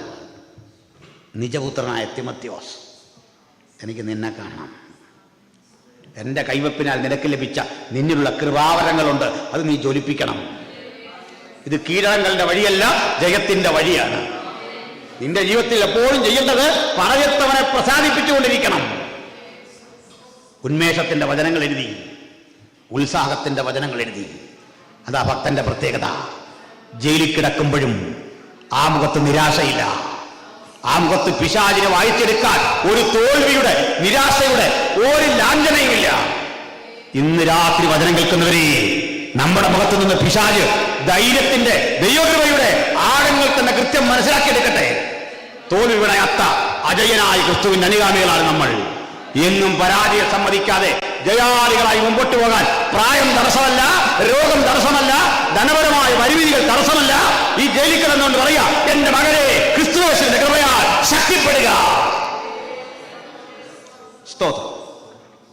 ഇതാ ആ കിടപ്പില് ജീവിത സായന്തനത്തിൽ എഴുതുന്ന 3 കത്തുകളാണ് 1-2 തിമോഥെയോസും തീത്തോസും. ആ കത്തിൽ ആവശ്യപ്പെടുന്ന ഒരു കാര്യം, നീ വരുമ്പോൾ ശീതകാലം കഴിയും മുമ്പ് നീ വരണേ മോനെ, കനത്ത തണുപ്പാ, അത് കിടക്കാൻ വയ്യ. ഞാൻ പ്രത്യേകിച്ച് നിങ്ങളോട് പറയേണ്ടത്, കേരളത്തിലൊക്കെ ഉള്ള അനുഭവങ്ങൾക്കപ്പുറത്തല്ലേ നിങ്ങൾ ഇവിടെ കടന്നു പോകുന്ന അവസ്ഥാവിശേഷം. ശീതകാലത്തിന് മുമ്പ് നീ വരണം. വരുമ്പോൾ ഞാൻ കർപ്പോസിൻ്റെ വക്കൽ വച്ചിട്ട് പോകുന്ന എൻ്റെ പുതപ്പ്, കോടികളുടെ ആസ്തിയുള്ള ഒരു കപ്പൽ പ്രമാണിയുടെ മകനെന്ന ചരിത്രം പറയുന്ന പൗലോസിൻ്റെ ജീവിതത്തിൻ്റെ സായന്തനത്തിൽ ആഗ്രഹിച്ച ഒരേയൊരു വസ്തു ആ പുതപ്പ്. ഞാൻ എന്തൊക്കെയോ കുറിപ്പടികൾ എഴുതി വച്ചിട്ടുണ്ട്, ചർമ്മലിഖിതങ്ങൾ, അത് കൊണ്ടുവരണം, പുസ്തകങ്ങൾ കൊണ്ടുവരണം. എന്തിനാണെന്നറിയണ്ടേ? മരണം വരുമെന്ന് കരുതി അങ്ങനെ കരഞ്ഞിരിക്കാനൊന്നും എന്നെ കിട്ടൂല. കൊല്ലുവെന്ന വാക്ക് കാണുമ്പോഴൊന്നും പതറിപ്പോകുന്നൊരു മനസ്സും എനിക്കില്ല. ഞാൻ ഈ കയ്യെഴുത്തുകളെ കണ്ട് ഭയപ്പെടുന്നില്ല, മരണത്തിന്റെ വിധികളെ കണ്ട് ഞാൻ കീഴടങ്ങുന്നില്ല. ഒന്ന് ഞാൻ ഉറപ്പിക്കുന്നു, ഈ കത്തൊക്കെ വായിച്ചിട്ട് അദ്ദേഹത്തിന് തോന്നുന്നത് പണ്ടേ എഴുതിയിട്ടുണ്ട്, ഹേ മരണമേ നിന്റെ ജയം എവിടെ? ഭക്തൻ ഇന്ന് രാത്രി മരണത്തെ മുഖാമുഖം കണ്ട 100 മനുഷ്യര് അകത്തും പുറത്തും എന്നീ ശബ്ദം കേൾക്കുന്നുണ്ട്. നമുക്കും പറയാം, ഹേ മരണമേ നിന്റെ ജയം എവിടെ? മരണത്തിന് ജയിക്കാനാവാത്ത അജയ്യയുടെ സന്ദേശം, അതാണ് സുവിശേഷം. പ്രിയരെ പറയട്ടെ, പൗലോസ് ചോദിക്കുകയാണ്, നീ ഈ കർപ്പോസിന്റെ പക്കൽ വെച്ചിട്ട് പോകുന്ന പുതപ്പും പുസ്തകങ്ങളും ചർമ്മലിഖിതങ്ങളും കൊണ്ടുവരണം. ഞാൻ നീട്ടണില്ല, ചരിത്രം ഇങ്ങനെയാണ്. ഇതെല്ലാം കേട്ടറിഞ്ഞ ഒരു കത്തെത്താനുള്ള താമസം ഓർക്കണേ. പായ്ക്കപ്പലിൽ കാറ്റിൻ്റെ ദിശയനുസരിച്ച് സഞ്ചരിച്ച് തൻ്റെ ഗുരുവിന് വേണ്ടി പുതപ്പും പുസ്തകങ്ങളും ചർമ്മലിഖിതങ്ങളുമായി ഒരിക്കൽ തിമോഥെയോസ് എത്തി. തിമോഥെയോസ് എത്തുമ്പോൾ വാതിൽ കാവൽക്കാരനെ കണ്ടു. കാര്യം പറഞ്ഞു, എൻ്റെ ഗുരു അകത്ത് കിടപ്പുണ്ട്, ഒന്ന് കാണണം. ഈ കത്ത് അദ്ദേഹത്തിൻ്റെ. ഓ, പൗലോസ് എന്ന ശൗൽ അല്ലേ? ആ, നിൻ്റെ പേര് തിമോഥെയോസ്. കാര്യങ്ങളെല്ലാം ചോദിച്ചറിഞ്ഞു. കാവൽക്കാരൻ പക്വതയുള്ള ശാന്തഗംഭീരനായ ആ മനുഷ്യൻ പറഞ്ഞു, തിമോഥെയോസ്, നീ താമസിച്ചു പോയിരിക്കുന്നു. ഇന്ന് പ്രഭാതത്തിൽ നേരം വെളുക്കുന്നതിനൊക്കെ വളരെ മുമ്പ് നിന്റെ ഗുരുവിനെ ചങ്ങല ധരിപ്പിച്ച് ഈ വഴി കൊണ്ടുപോയി. ഈ വഴി പോയ പല മനുഷ്യരെയും ഞാൻ കണ്ടിട്ടുണ്ട്. അവരൊക്കെ ഭ്രാന്തന്മാരായി മാറി, മരണവെപ്രാളത്തിൽ എന്തൊക്കെയോ വിളിച്ചു പറഞ്ഞ്, കൈസറെ തെറി പറഞ്ഞ് ഒക്കെ പോകുമ്പോൾ ചങ്ങല ധരിപ്പിച്ച് അല്പം കുനിഞ്ഞ് വെച്ച് നടന്ന് കണ്ണുകളിൽ തിമിരം ബാധിച്ച അവസ്ഥയിലും ഞങ്ങളെ കരികിൽ കണ്ടിട്ട് ഭക്ഷണം തന്നതിന്, പരിഗണിച്ചതിന്, സ്നേഹിച്ചതിനൊക്കെ നന്ദി പറഞ്ഞിട്ട് താൻ വിശ്വസിക്കുന്ന സുവിശേഷം അവസാന ഘട്ടവും പറഞ്ഞുകൊണ്ട് അചഞ്ചലനായി ഇതുവഴി കടന്നു പോകുന്ന കാഴ്ച കണ്ടു. ആ പോക്കിലും പറഞ്ഞു, എനിക്ക് ജീവിക്കുന്നത് ക്രിസ്തു, മരിക്കുന്നത് ലാഭം. ഇന്ന് രാത്രിവിടം പിരിയുമ്പോ ഓരോ വട്ടനം വിളിച്ചു പറയട്ടെ, എനിക്ക് ജീവിക്കുന്നത് ക്രിസ്തു, മരിക്കുന്നത് ലാഭം. ജീവിക്കുന്നത് ക്രിസ്തു, മരിക്കുന്നത് ലാഭം. ഹല്ലേലൂയ. തിമോഥെയോസ് മിനിറ്റുകൾക്കപ്പുറത്താക്കണം. 3 ജലധാരകൾ സംഗമിക്കുന്ന 3 ഫൗണ്ടൈൻ എന്ന സ്ഥലമുണ്ട്. അവിടെ ഇട്ട് നിന്റെ ഗുരുവിൻ്റെ ശരീരം 2 തുണ്ടമാക്കി അറുത്ത് കാണും.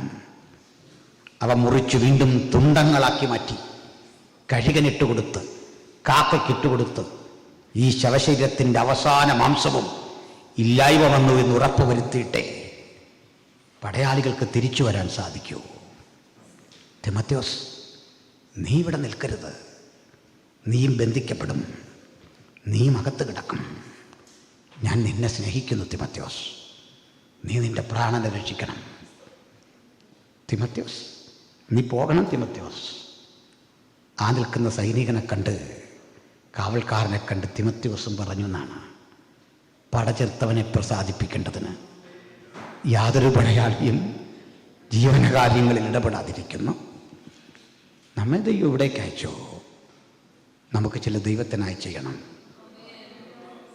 ഏത് ഭീഷണിക്ക് നടുവിലും ദൈവത്തിനായി നിൽക്കണം. യൗവനയുക്തരായി അനവധി ചെറുപ്പക്കാർ ആവേശഭരിതരായി ഈ കൺവെൻഷന്റെ ഭാഗമായി കാണുമ്പോൾ വലിയ സന്തോഷം. മകനെ ക്രിസ്തുയേശുവിന്റെ കൃപയാൽ ശക്തിപ്പെടുക. ഞാൻ വന്ന് മനസ്സിലാക്കുന്നു, ഇവിടെ സഭാപ്രവർത്തനത്തിന് അധികം ആളുകളില്ല, കർത്താവിന് വേണ്ടി പ്രവർത്തിക്കാൻ ആളുകളില്ല.